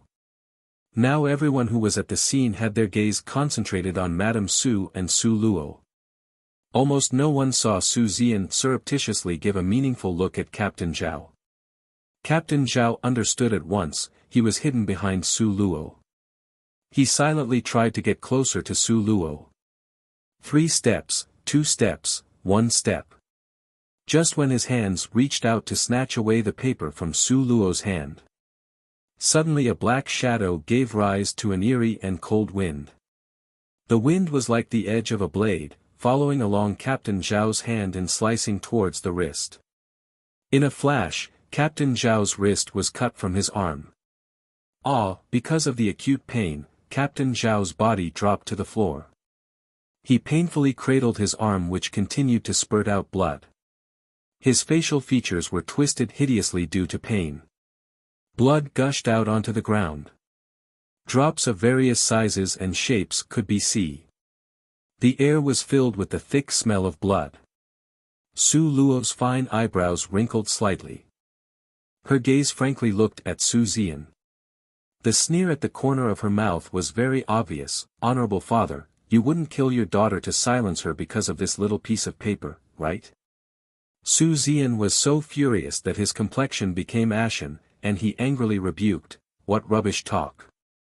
Anyway, quickly shut up." Bei Qining only rubbed his hands and smiled. "General Su, this play really is extremely fascinating. This lord is very interested in watching it." Saying this, he walked towards Su Luo step by step. He raised an eyebrow and smiled at her. "The 4th Miss Su, would it be convenient for you to let me see that piece of paper? I am very curious about it." Su Luo looked indifferent, her gaze shot to Su Zian. Seeing his black face and him repeatedly shaking his head with eyes like a sharp sword, sharp enough to pierce through her heart. If the expression in someone's eyes could kill, then Su Luo's body would by now have been sliced into many pieces. Meeting that pair of sharp and hawk-like eyes, the corner of Su Luo's mouth lifted slightly when answering Bei Qining. "The venerable Bei Qian wants to see, however, it seems as if my honorable father is not willing. Besides, the brocade box was clearly placed there by you, Bei Qining. You clearly knew what was inside better than anyone else." Chapter 200, The Final Truth. 5. Bei Qinying's gift for acting was something he was born with. He glanced at that piece of paper in Su Luo's hand. With only a quick glance, his brows knotted tightly. Then he looked at Su Zian with a complicated expression. That kind of serious stare with an incredulous expression simply frightened Su Zian until he was scared witless. His heart continuously jumped with ba thump sounds. Furthermore, with Bei Qinying's appearance of desiring to speak and his hesitation that showed he was about to say something, but was unsure of how to do it, it practically resembled a claw that scratched at Su Zian's secure body, making it itch everywhere. The corner of Su Luo's mouth stretched back and forth. He simply made her speechless. Alas, how could she say it? In fact, Su Zian's actions just now were really fast. When he was destroying the evidence, it was so fast that nobody had enough time to react. Moreover, she was far from the book, so logically speaking, she basically had no chance to grab at the scattered pieces of white paper. Of course, in reality, it should also be this way. Then, why would another piece of paper appear in her hand? Actually, this was all credited to Su Luo's innate conman characteristic. This piece of paper was one that she took from her space. Additionally, this piece of paper was presumably one Su Zian would be familiar with, because on top of it was written the sacred scripture she copied last time. Since she had it pinched in between her fingers, nobody discovered that this was a fake. The most pitiful would be her cheap father, who was staring at this piece of paper, with his eyeballs almost about to pop out. If he knew that in fact, this piece of paper was a fake, surely his expression would be extremely marvelous to look at, right? Luo. Quickly bring that piece of paper over here. Su Zian anxiously said. Actually, Su Luo's heart was genuinely curious, in the end, what secrets were written on the real pieces of paper that made Su Zian this worried. However, Su Luo naturally would not return this piece of paper. If she returned it, wouldn't everyone know that she was running a con? One could only see Su Luo frowning. She looked at Beichening then at Su Zian, as if very uncertain. After quite a while, she indecisively said, in fact, shouldn't today's main topic be the theft of stolen goods? Honorable father, wouldn't you say so? Since Su Zian could crawl up to the position of a great general, then how could he be that stupid? He promptly understood and said, what stolen goods? Rubbish talk. Your courtyard is clean and neat, there is nothing here. Su Luo's appearance once again became hesitant, but, mother, older brother and fifth younger sister, didn't all of them denounce this daughter as the person who tried to find someone to frame third older sister? Su Zian broadly waved his hand and sternly responded, there is absolutely no such thing. That was your mother and them talking rubbish, causing mischief due to selfish reasons. Making you suffer from being wronged. This point, Daddy will make them provide you with a formal apology. Why, Madame Su merely felt that today's sunlight was blazing so fiercely. It shined on her until her mind felt waves of dizziness, nearly making her fall over. Married for so many years, she truly didn't expect he would criticize her in front of so many people, saying she spoke nonsense, and had caused mischief from selfish motives. This how grave of an accusation was this? Clearly, every decision had been made by him. Not limited to Madame Su, Su Jingyu and Su Shi's expressions were also not very good. They glared at Su Zian with disbelief and also angrily glared at Su Luo. Who would have thought, that even though Su Zian had lowered his posture thus far, Su Luo was still not satisfied. One could see her looking at the messy house that had been thoroughly searched, as she faintly sighed a few times, alas, now this courtyard has been tossed about into this appearance. It will take a long time to tidy up, no problem. Daddy will order people to help you. Su Zian saw that the corner of Su Luo's mouth had a faint sarcastic meaning. He abruptly came to realize her meaning. He waved his big hands, in a heroic manner as though reaching to the clouds. Daddy will immediately order people to tidy up the East Side Wisteria Park for you to live Indiana. You should be at ease, as at that time, everything you need will be available. What your fifth younger sister has, you would not lack. Chapter 201, The Final Truth, 6, Standing beside Su Luo, Beichening really wanted to slap the table and shout out praises for her. This girl was capable, she was simply too capable. Originally, he thought he would have to shoulder the burdensome task of creating a cozy living environment for Su Luo. He never expected that this girl would merely use a piece of worn-out paper from who knows where that she had found on her body to settle everything. Too great, ah. People simply couldn't help but to admire her. It was no wonder the proud, aloof and picky Nangong was crazy about this girl, to the point of infatuation and even being head over heels in love. Now, Beichen Ying's gaze at Su Luo could be called as being full of starlight and radiating with lights of devoted worship. It was unfortunate that the girl he was worshipping didn't have time to pay attention to him. She was still standing there secured in her backing, like a lion with her mouth wide open for more.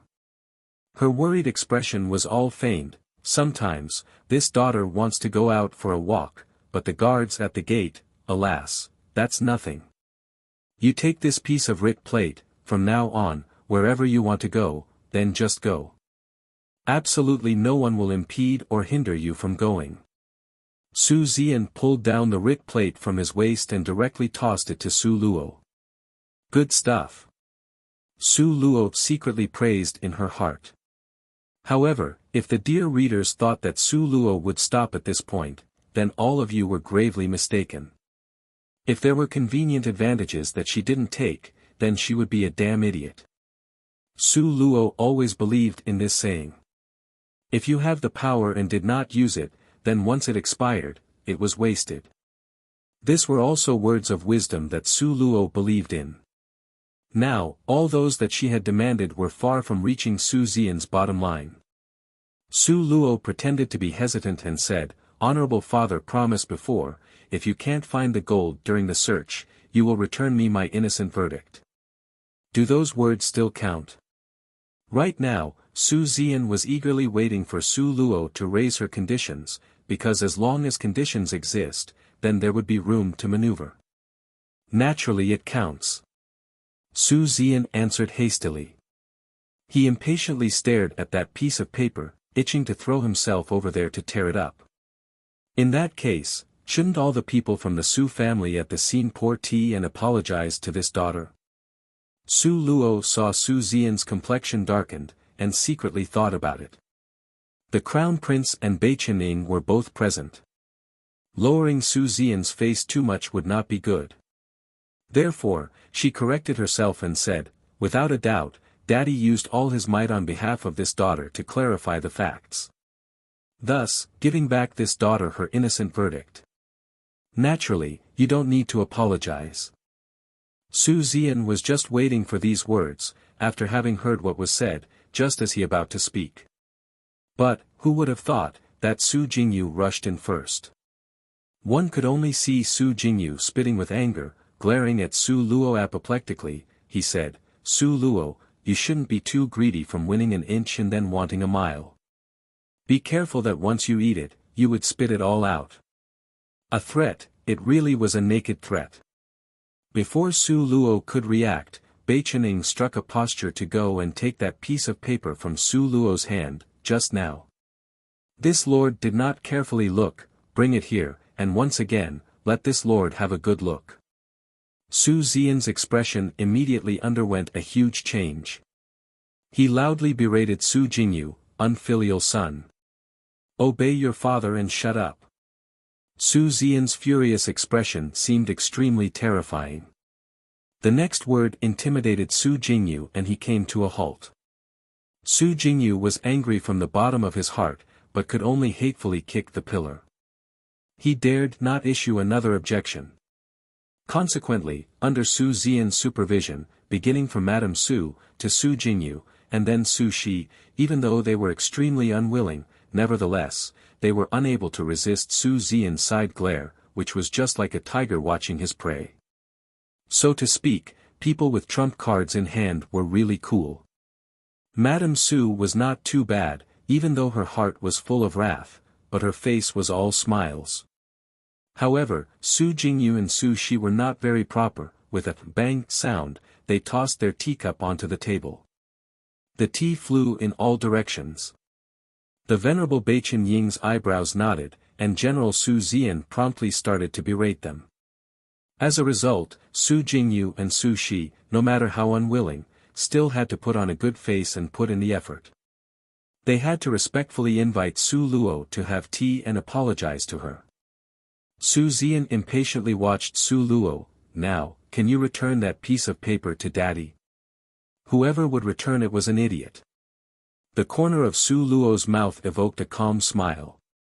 She unhurriedly tore apart that piece of paper until it was nothing but fine powder. Chapter 202, A New Beginning. 1. Seeing the paper being torn into fine powder, Su Xian's heart could finally relax. In fact, how could he have known that the piece of paper was something Su Luo had brought out to scare him? This farce of a play finally ended. Before she left, Su Shi intentionally walked to the front of Su Luo. Her appearance was wrathful and malevolent. "Su Luo, you just wait for it. Later, there will be a time when you will be humiliated." Today's matter was a huge psychological blow to Su Shi. She was the classy daughter of the first wife. Normally, in front of Su Luo she was as arrogant as a princess. Yet today, she had to pour tea and apologize to her in front of so many people. And not only her, but also her older brother, her mother. This was humiliation. It really was pure humiliation. This kind of humiliation, in the future, she would absolutely return it to her 100, no, 1,000-fold. Su Shi very fiercely glared at Su Luo. That meaningful glare of hers was like a vengeful mother wolf. It was as if she would pounce upon Su Luo at any time and devour her until even the bones would not be left behind. However, faced with her threat, Su Luo merely smiled faintly. Her smiling expression was disregarding. Good, I'm waiting. I welcome you, the fifth Miss Su, any time to take your revenge. Su Shi, this kind of spoiled Miss High and Mighty, was in fact the easiest to handle. She never even entered Su Luo's eyes. Instead, if it was Su Qing, she must treat with caution. Su Shi coldly snorted repeatedly, good, very good. Su Luo, these are the words you said yourself. When the time comes, don't bother kneeling to beg for forgiveness. Humph. Once she finished speaking, Su Shi haughtily turned around and left.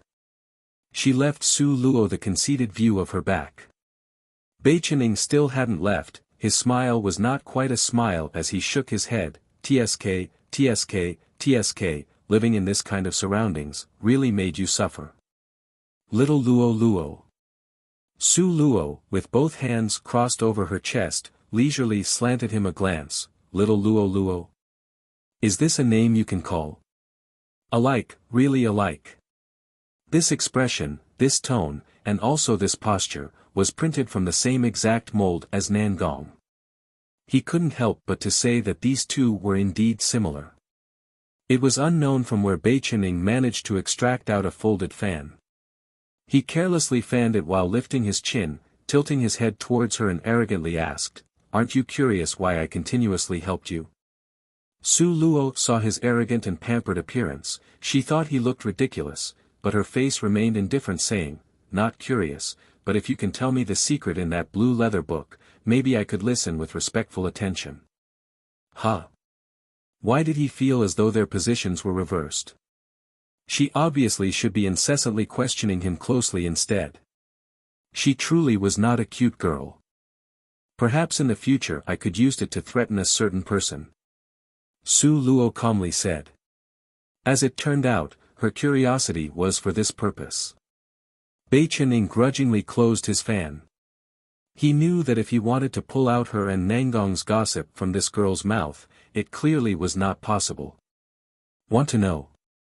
Bei Qining was all smiles as he leaned close to Su Luo, revealing two snow-white canine teeth and shallow dimples. He gave the impression of being very wily but exceptionally adorable at the same time. Now you can tell me. Su Luo nodded her head. Hey, unfortunately I won't tell you. Bei Qining pulled back his arrogant, pampered and show-off face and lifted his chin. Want to know? Then go ask Nangong. That stuff that could harm people was provided by him. It truly turned out to be him. Su Luo had a faint guess, because a person who could ask Bei Qining to set out in the capital was almost non-existent. Of course, His Highness Prince Jin was an exception. Remember to go look for him. Bei Qining, he laughed, waved his fan while swaying like a dandish lord, and walked away. Chapter 203, A New Beginning, 2, Should I Go Look for Him? Nangong Liuyan's beautiful, demonically alluring face appeared in Su Luo's mind and also his forceful, overbearing temper. That day when she came back, he apparently had some words to say, but she changed the topic. Ultimately, she had to hurriedly rush back to her courtyard. It had already been quite a few days that she hadn't seen him. However, should she go look for him? Su Luo shook her head. Right now, she still could not stand shoulder to shoulder with him. Even if she went to look for him, what was the use? Similar to the affair that occurred today, why would Su Zian and the Crown Prince be afraid of Bei Qining? It was because of his own strength and his family background. So to speak, in the end, it was still strength. Currently, she should not be tangled up in the question of whether to see Nangong Liuyan or not. What she ought to do was to raise her cultivation level. To strive to stand at the summit of the strong as soon as possible. Only at that time, would she have the chance to choose and also the strength to safeguard her happiness. Su Xian's actions this time were considered very fast. In less than 2 hours, Wisteria Park was tidied up. Lu Luo also moved in together with Su Luo. Once she entered the courtyard, Lu Luo's eyes simply could not handle what she was seeing. A pair of eyes full of stars blinked, as if extremely moved. "Miss. This is where we will live in from now on." Lu Luo was so excited that she had completely lost her normal composure. Even though she was speaking to Su Luo, her eyes however were looking all over the place with joyful surprise. "It's merely a residence, what's there to be excited about?" "Wait until later," Su Luo suddenly stopped her mouth. Because she saw a row of 4 maids as pretty as flowers standing in front of her. Each and every one of them was fertile, thin as a swallow and had an elegant countenance. This looked like the scene of a beauty contest, and not as if they were here to serve a person. "Good day to the 4th Mississippi," the 4 maids said simultaneously. Su Luo frowned slightly. When she was at the courtyard far from here, there was just Lu Luo and her, mutually depending on each other to live. Everything was also very simple, but now that there were these extra maids serving her, moreover, Su Luo's gaze swept around once. Without having to think, within these 4 maids there was certainly Madame Su's people. After instructing Lu Luo to grow more cleverness, Su Luo looked after herself and entered the bedroom. At night, Su Luo laid on the bed, her mind was thinking of many things. Now that she had cultivated to the 2nd rank bottleneck, if relying on her own efforts, she didn't know how long she would stagnate at this stage. However, if she had crystal stones to help, then it was another cup of tea altogether. Crystal stone, Su Luo's pair of beautiful eyes became more and more bright. With the adorable little dragon that could automatically hunt for any treasure present, why would she be afraid of losing when betting on crystal stones? What's more, the gold coins dug out from the hole was still hot. Since it was delivered by people with kindness, then not using it would be a waste. The corner of Su Luo's mouth perked up into a sarcastic smile. "Madam Su, Su Shi, Su Jingyu, wait for it. Later on, your daily lives will absolutely be exciting." The second morning, Su Luo had already gotten up earlier. After she finished making herself presentable, Su Luo, in front of all the servants' faces, established Lu Luo's unique and unmatched position as the head maid. Afterwards, she held the adorable little dragon and walked out. Because of the secret of her space, Su Luo therefore had no intention of taking Lu Luo girl with her. In the garden, hundreds of flowers strived for beauty. A burst of cool breeze slowly arrived. The fragrance assailed the nostrils, gladdening the heart. Seeing the beautiful, wonderful butterflies fluttering among the flowers, the adorable little dragon struggled to get down from Su Luo's embrace. The foolish and silly, adorable little dragon's thoughts were easiest to guess. Su Luo recalled that butterfly being pounced on from before and with the body accidentally destroyed without leaving a trace, and the corner of her mouth moved. She rubbed his head. "Alas, stop making a disturbance. Later when we go out, you can then play, all right?" If other people caught sight of a snow-white puppy puffing out fire, Su Luo couldn't help but touch her forehead. Towards that kind of outcome, she would be somewhat speechless. Chapter 204, A New Beginning, 3, Owu, the adorable little dragon rolled about in Su Luo's embrace, acting like a spoiled child rolling around. However, his small paws excitedly pointed at that tiny butterfly. Just when a person and a spoiled pet were noisily playing around, all of a sudden, Su Luo sensed a dangerous gaze locked onto her. This gaze seemed to contain a hatred that was carved in the bones and engraved in the heart. It burned into her back until it became burning hot. Who could it be? Su Luo deliberately turned her head around. Not far away, Su Shi's hand was pulling at an elegant and exquisite female while walking over. Today's Su Shi was dressed in a red silk gown that wound lovingly along her body. Her face was white as beautiful porcelain with a pair of jet-black, limpid eyes inlaid on top. She was vivacious and pretty. If she hadn't revealed her spoiled and headstrong side, she looked remarkably like a young beautiful woman that would invoke tender affectionate feelings in others. The name of that elegant and exquisite female was Su Qing. One merely saw her appearing indifferent, giving people a kind of clear, cold and noble feeling. She walked in front of Su Luo, and arrogantly lifted her chin, looking up and down. Then she haughtily and fussily slanted a glance at Su Luo. "Oh, not bad. Just having moved into a new courtyard, yet you have the carefree and leisurely thought to come out for a stroll." Su Luo's expression was serene, she only faintly smiled while taking a quick glance at her. She was holding the adorable little dragon in her arms while leisurely stroking his fur. The adorable little dragon comfortably sprawled on his back in Su Luo's arms, showing off his plump belly. The him in a sleeping haze gave of tiny sounds of snoring, looking charmingly naive and unspeakably cute. Su Shi saw that Su Luo did not respond, as if completely ignoring her words. An angry color momentarily flashed across her face. Her fine and slender forefinger pointed at Su Luo. "You are merely a good-for-nothing that was stepped on by the soles of people's feet. What are you so proud of? Don't think that just because Daddy bestowed a courtyard to you it would mean that he regards you highly. Hey, Su Luo, I want to see how many days you can stay in that courtyard." Su Luo indifferently shrugged her shoulders and lightly replied, "Finished speaking." Being cursed at with a finger pointed at her nose, and she was still this calm. Su Shi's heart was stunned, yet she couldn't help admitting that the Su Luo now was more difficult to deal with than the her before. The her before, she merely had to harshly glare at her and Su Luo would become a yes man. She wouldn't even know where to place her hands and feet. The present her, in the end, what great ambition and leopard guts did she eat? That she would dare to be so emboldened? Su Shi's face became red and pointed at Su Luo. "Don't think that I wouldn't dare to deal with you.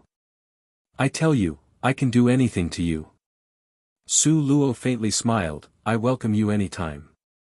A dog able to yell out wouldn't bite people, real dogs that normally bite people would not yell." Su Qing's gaze was light as a feather as it was cast at Su Luo. She once again frowned and her eyes widened. From her point of view, even just glancing at Su Luo was already enough of a good fortune that Su Luo would pray for with 8 lives. As for speaking, she seemed to feel that speaking to Su Luo would bring down her own status. However, how could Su Qing let Su Luo bully her own younger sister? Su Qing was only seen faintly smiling while pointing at the adorable little dragon in Su Luo's arms. Her voice was clear and cold while showing a trace of dignity. "Merely a good-for-nothing, unexpectedly. You actually learned to play with contract beasts from other people. Laughable." Su Shi's gaze landed on Su Luo's arms. When she saw that little puppy sleeping sprawled on its back, she immediately laughed. She laughed until her body rocked back and forth, simply unable to stop. After a long time, she finally gasped out a breath, inarticulately saying, "Su Luo, ha, dying of laughter. Only you, a good-for-nothing, would raise a dog, the same kind of good-for-nothing animal. Ha, indeed, what kind of owner would have that kind of pet?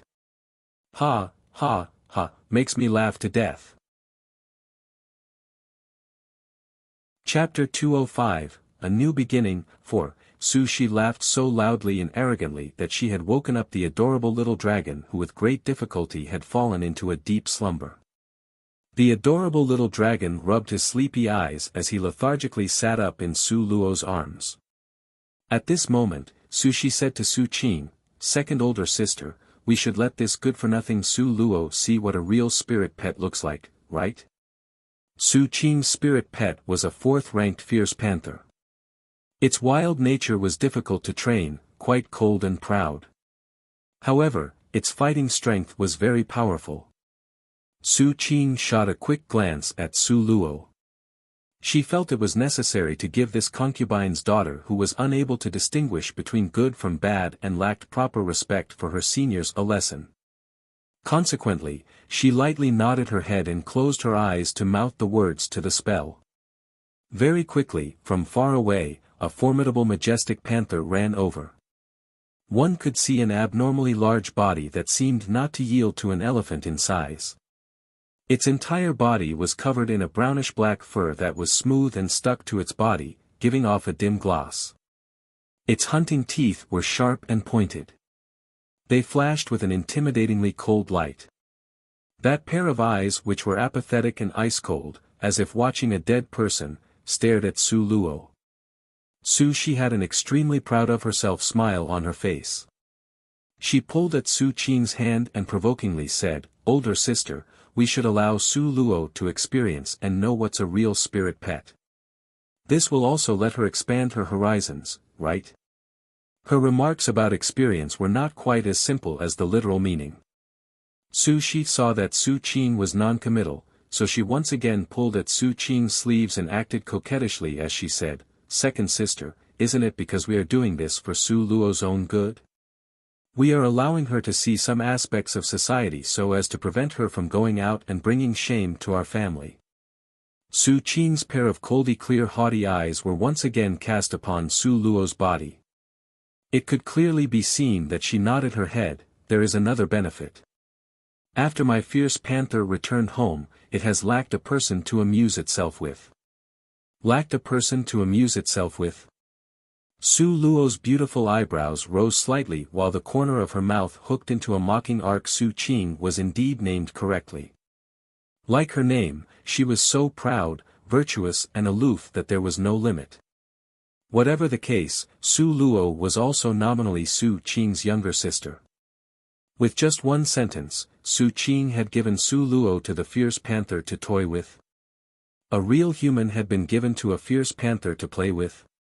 This was indeed an extraordinary spirit pet. Su Luo was not furious. On the contrary, she smiled. She shot a contemptuous glance at Su Qing.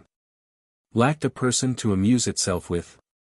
What if it was destroyed while playing with other people? Are you going to demand compensation? Before Su Qing could speak, Su Shi once again covered her stomach and started to laugh uproariously. "What are you saying?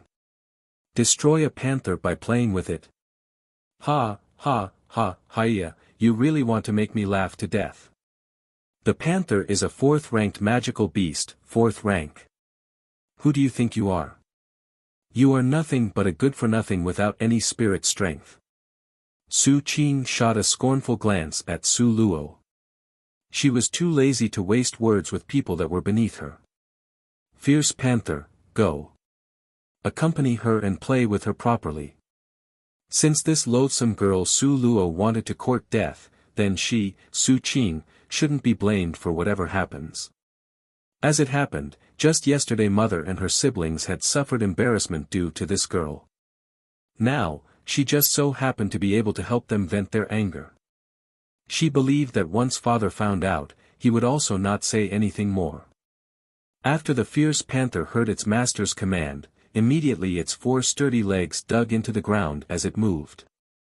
A pair of unsympathetic eyes momentarily ignited with bloodthirsty light. Its majestic and imposing manner saturated the air around its body. Roar! The fierce panther immediately issued a howling sound that shook the sky. Its huge and well-built body abruptly pounced towards Su Luo. Thick shadows hid the sky and covered the earth with an aura of death.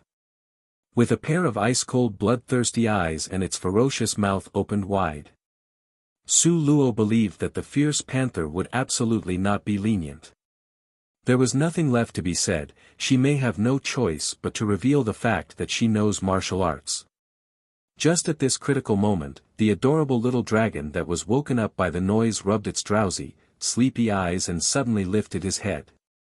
That pair of commonly foolish and silly limpid eyes all of a sudden were enveloped in a layer of golden light. Chapter 206, New Beginning, 5. With him standing on Su Luo's shoulder, they faced the panther lunging at them head-on. He had a dignified and austere expression, and released a howling sound that echoed to the sky and penetrated through the earth. Oh whoa whoa whoa, his serious little face and appearance was stretched taut. His tiny claw furiously pointed at the fierce panther, as if saying it should be facing him with the right posture, and made it seem like the one pouncing over was not a fourth-ranked magical beast, but an insubordinate servant. Seeing the little divine dragon's deadly serious appearance, Sushi instantly convulsed with laughter. Dear heavens, that puppy and his master were really made from the same mold. Both were overestimating themselves. Did the puppy really think that it could challenge a fourth-ranked magical beast, the fierce panther? The corners of Su Qing's lips were similarly raised in an arrogant and aloof sneer. Blockhead. An ant trying to shake a large tree, overconfident. Whether or not they were truly overconfident, the matter very quickly became apparent. Just when the panther was about an arm's length away from Su Luo, its immense body suddenly and forcibly twisted around at the seam. However, to twist an enormous body in midair, it was easier said than done. As a result, only a loud, thump sound could be heard. The massive panther inevitably fell to the ground, raising a cloud of yellow clay dust, knocking itself dizzy and confused. This action instantly stunned everyone. Shouldn't the panther be pouncing on Su Luo? Why would it fall down for no reason? Moreover, tossing itself down into such a sorry state. Seeing it unable to rise for a long time, Su Qing's eyes grew bloodshot. Her eyes, which were full of rage, in a flash glared at Su Luo. What did you do? Su Luo nonchalantly spread her hands. Did you see me do anything? She really was innocent. She did not do anything. Speaking of the culprit, shouldn't it be the little divine dragon that did something? Unfortunately, in the eyes of everyone, the grand little divine dragon was just a puppy who hadn't even grown its fur yet. Su Qing was stonewalled immediately. Indeed, previously she had kept a close eye on Su Luo. Her expression was serious and on guard, but she also never made a move. Then, in the end, how could this happen? It couldn't be that the panther suddenly lost its mind. If Su Qing was to believe that it was because of the puppy's angry rebuke that the panther would take such action, she wouldn't believe it even if she was beaten to death. At the same time, Su Shi was also astonished, with her mouth gaping wide open. For a long time, she could not regain her composure. What really happened? This panther was fourth-ranked. How many fourth-ranked magical beasts could be found in the whole of the Eastern Ling Empire? However, how did this loathsome girl accomplish this? This was really seeing a ghost. In fact, regarding this kind of result, it was also beyond Su Luo's expectations. She knew that the adorable little dragon was the most noble class of divine dragon among the dragon race. Although she knew its dragon prestige was extremely awesome, but she had also never thought that its effect would be this shocking. Su Luo rubbed the adorable little dragon's head, while the latter affectionately licked her fingers. Both person and spirit pet looked extremely affectionate together. Panther! Get up! You better stand up! Su Qing furiously yelled. How could her panther lose to Su Luo? How could she, Su Qing, lose to Su Luo, that pile of mud? This was even harder for her to accept than being killed. The panther had thrown itself until it was dizzy. Shaking its head, it staggered to its feet. Awoo! With round, angry eyes glaring and a cold frown, the adorable little dragon snapped at it. Posing with that little face and that imposing majestic manner, it was like a haughty little prince angrily reprimanding a servant. So loftily up high, as if it should be rightfully his. Hearing that sound, the panther, which had gotten its large body to stand with much difficulty, swayed on the spot, almost falling again. Chapter 207, Skyrocketing Luck. 1. The fierce panther managed to stand up with great difficulty. However, even if it stood up, in front of Su Luo, no, it would be more accurate to say, in front of the adorable little dragon. Its enormous body appeared to be cowering with two forelegs lowered beneath it. Its appearance was one of prostrating in worship and being extremely deferential to the master that it served. This was simply humiliating. Su Qing stared at her panther, her pair of eyes were practically spitting out fire. After many trials and tribulations, expending large amount of manpower and resources, in the end she even had to ask her teacher for help so she could tame this panther. Who would have thought that it would be an idiot of a panther? What was that over there? A puppy, it was a puppy. A normal puppy that still hadn't grown all its teeth. What was it afraid of? And even shivering from head to toe. Don't tell me it actually thought that it was a dragon. A golden divine dragon. Su Qing was really infuriated to death by this stupid panther.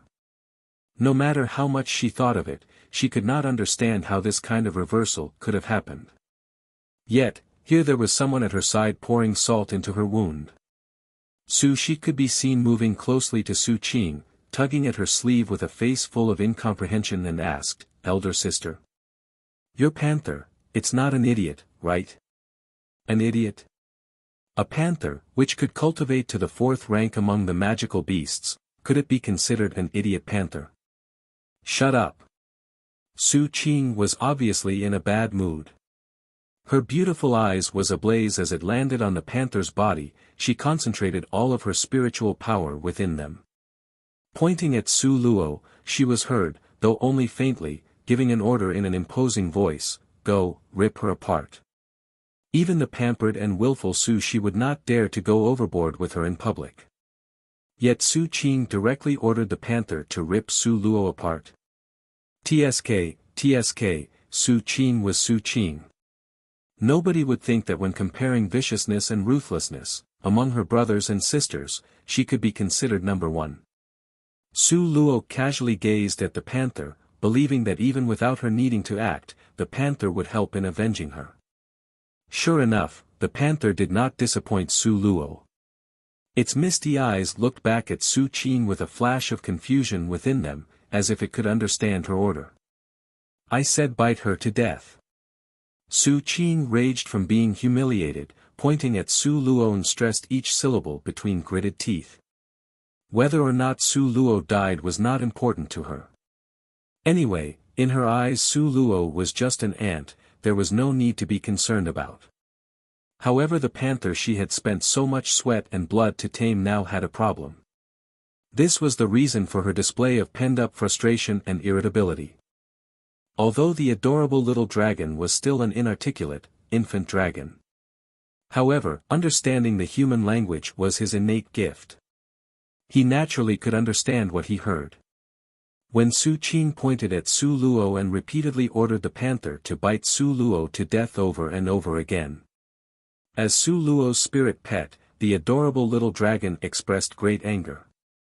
And to make a divine golden dragon angry, even if it was an infant one, the consequences would be very severe. The little adorable dragon could be seen climbing onto Su Luo's shoulder. His tiny face was pinched and his tiny paw pointed at Su Qing.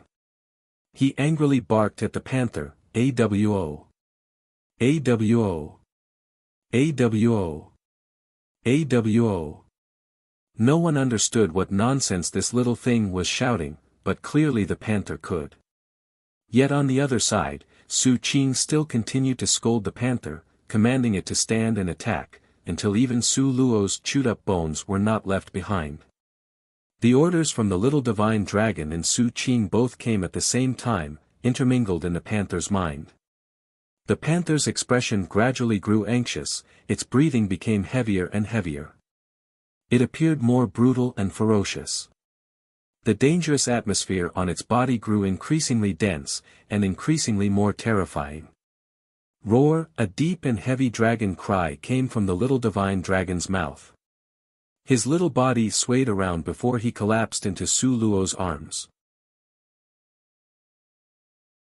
Chapter 208, Skyrocketing Luck, 2, The little divine dragon limply fell down as if he had used up all his strength with that howl just now. Su Luo worriedly hugged him. Taking advantage of the fact that they were caught off guard, she hurriedly took out a cup of celestial spirit water from her space and fed it to the little divine dragon. After feeding him the cup of celestial spirit water, the little divine dragon's spirit clearly began to recover. However, in the wake of the little divine dragon's howl, a dazzling golden radiance suddenly flared from the fierce panther's body. Now the panther's appearance was exceptionally malevolent, with sharp fangs shining as if it had lost all rational thoughts. It looked ruthless and vengeful. In a split second, it suddenly pounced forward. In front of it was not Su Luo, but Su Qing. Su Qing was startled into taking a step back from this sudden surprise attack. She instinctively threw out a counterattack. Her heart was immediately stunned. But this fierce panther was her spirit pet. How could it be possible that a spirit pet would attack its own master? Not to mention in the Eastern Ling Empire, even on the entire continent there was no such precedence. Su Qing was furious as well as anxious. She completely lost her virtuous, proud and aloof appearance from before. Now, she had lost her head out of fear and was on the verge of falling apart. The fierce panther right now seemed to have lost its mind. It appeared to have sunk into a deranged state. Su Qing's counterattack decisively removed its hostility to others. As a result, even though there were many people present, the fierce panther only bit Su Qing tightly and wouldn't let go. Su Qing was so furious that she almost fell. She had no choice but to counterattack in self-defense.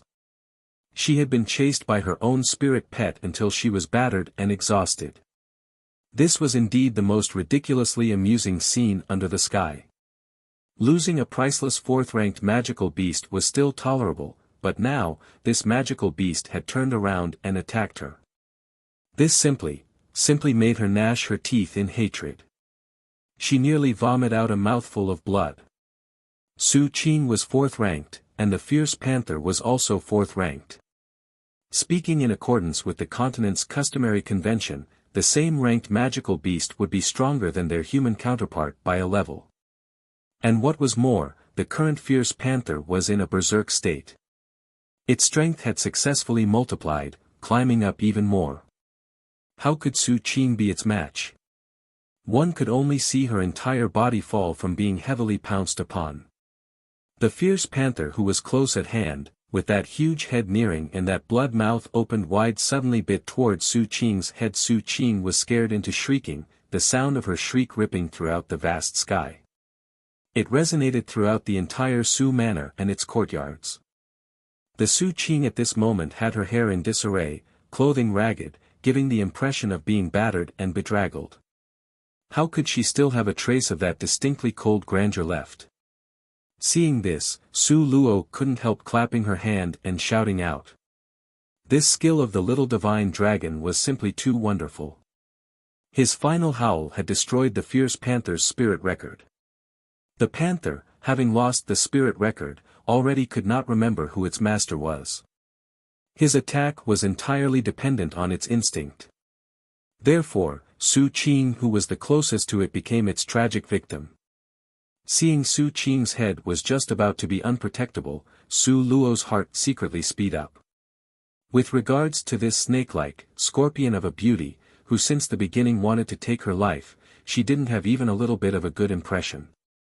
Consequently, she naturally wasn't likely to lend a helping hand. Besides, she also didn't have that kind of ability. This proud and aloof peacock like Su Qing, if she was to lose her head, tsk. However, before Su Lu could finish sighing with regret, she suddenly saw an extra person appear at the scene. This person was not a stranger but was none other than Su Luo's cheap old man, Su Zian. Su Zian caught up in a timely manner, and at the last minute, he rescued Su Qing, who had passed out from being scared.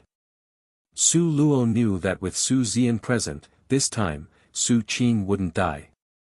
However, the berserk panther was also not easy to deal with. Even the fifth-ranked Su Zian would also need to expend a lot of strength.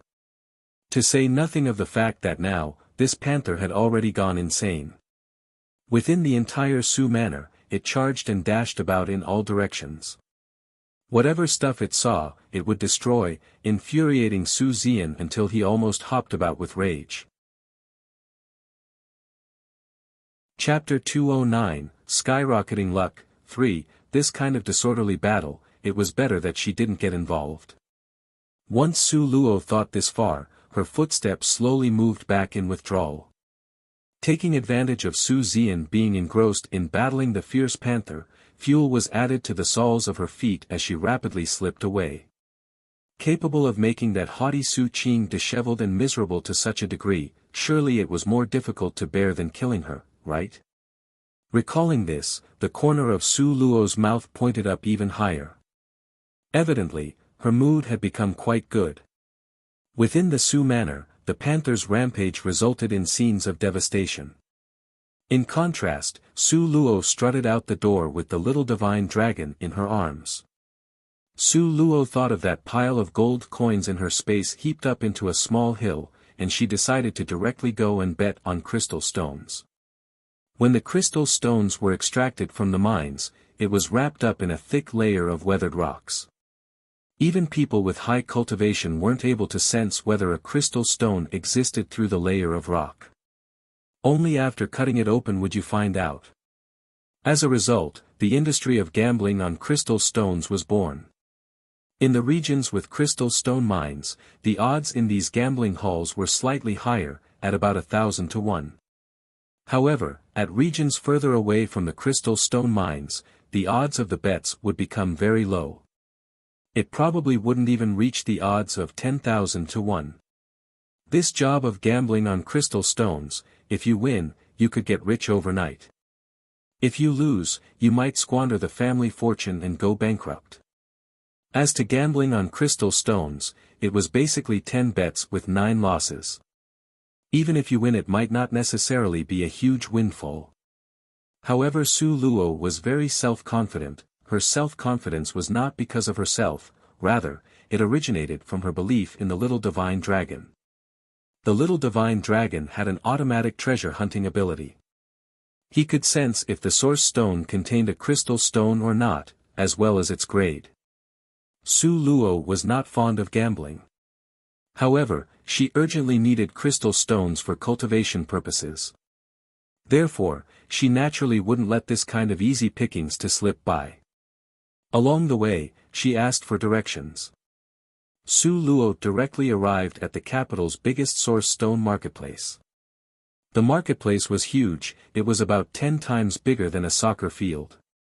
Whenever a new batch of source stones were shipped over, the marketplace would be the liveliest. There would be a large number of people moving about like a never-ending stream. And today, by a lucky chance, was the day new source stones would arrive.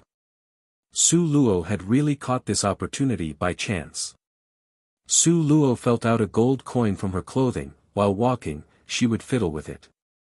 She planned to use this single gold coin to win a source stone that could support her cultivation for a period of time.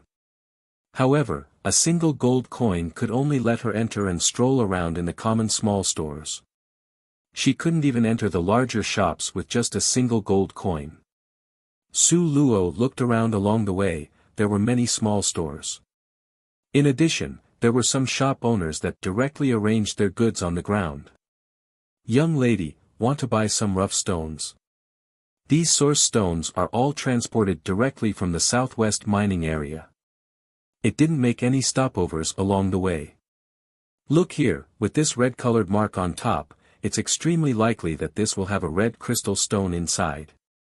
When Su Luo passed by a street stall with goods on the ground, a plump middle-aged man called out and Su Luo stopped. He didn't lose any time trying to sell his source stones to her. His place here was a little out of the way, and his supply of goods was also not complete. Many wealthy people would directly go to the larger shops, a rare few would stop by.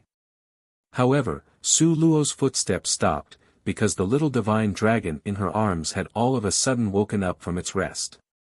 Red, the little divine dragon pointed at the yellowish source stone in the middle-aged fellow's hand and called towards Su Luo. But his eyelids were still drooping, as if not very interested in it.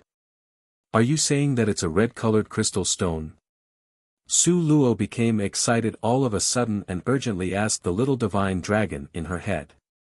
The little divine dragon unconcernedly nodded his little head. Su Luo was excited, not because of that red-colored source stone, rather, that the little divine dragon could actually spit out human speech. Although it was simply just jumping out word by word, still compared to the a-woo before, it was a vast improvement. You're tuning into the Han Li's Wuxia Adventures YouTube channel. We're so grateful for your support, and don't forget to subscribe to join us on this incredible journey through captivating stories. Your generosity through donations truly makes a world of difference, as it's the primary source of revenue that allows me to expand and enhance this channel for you. Thank you from the bottom of my heart for being a part of this adventure.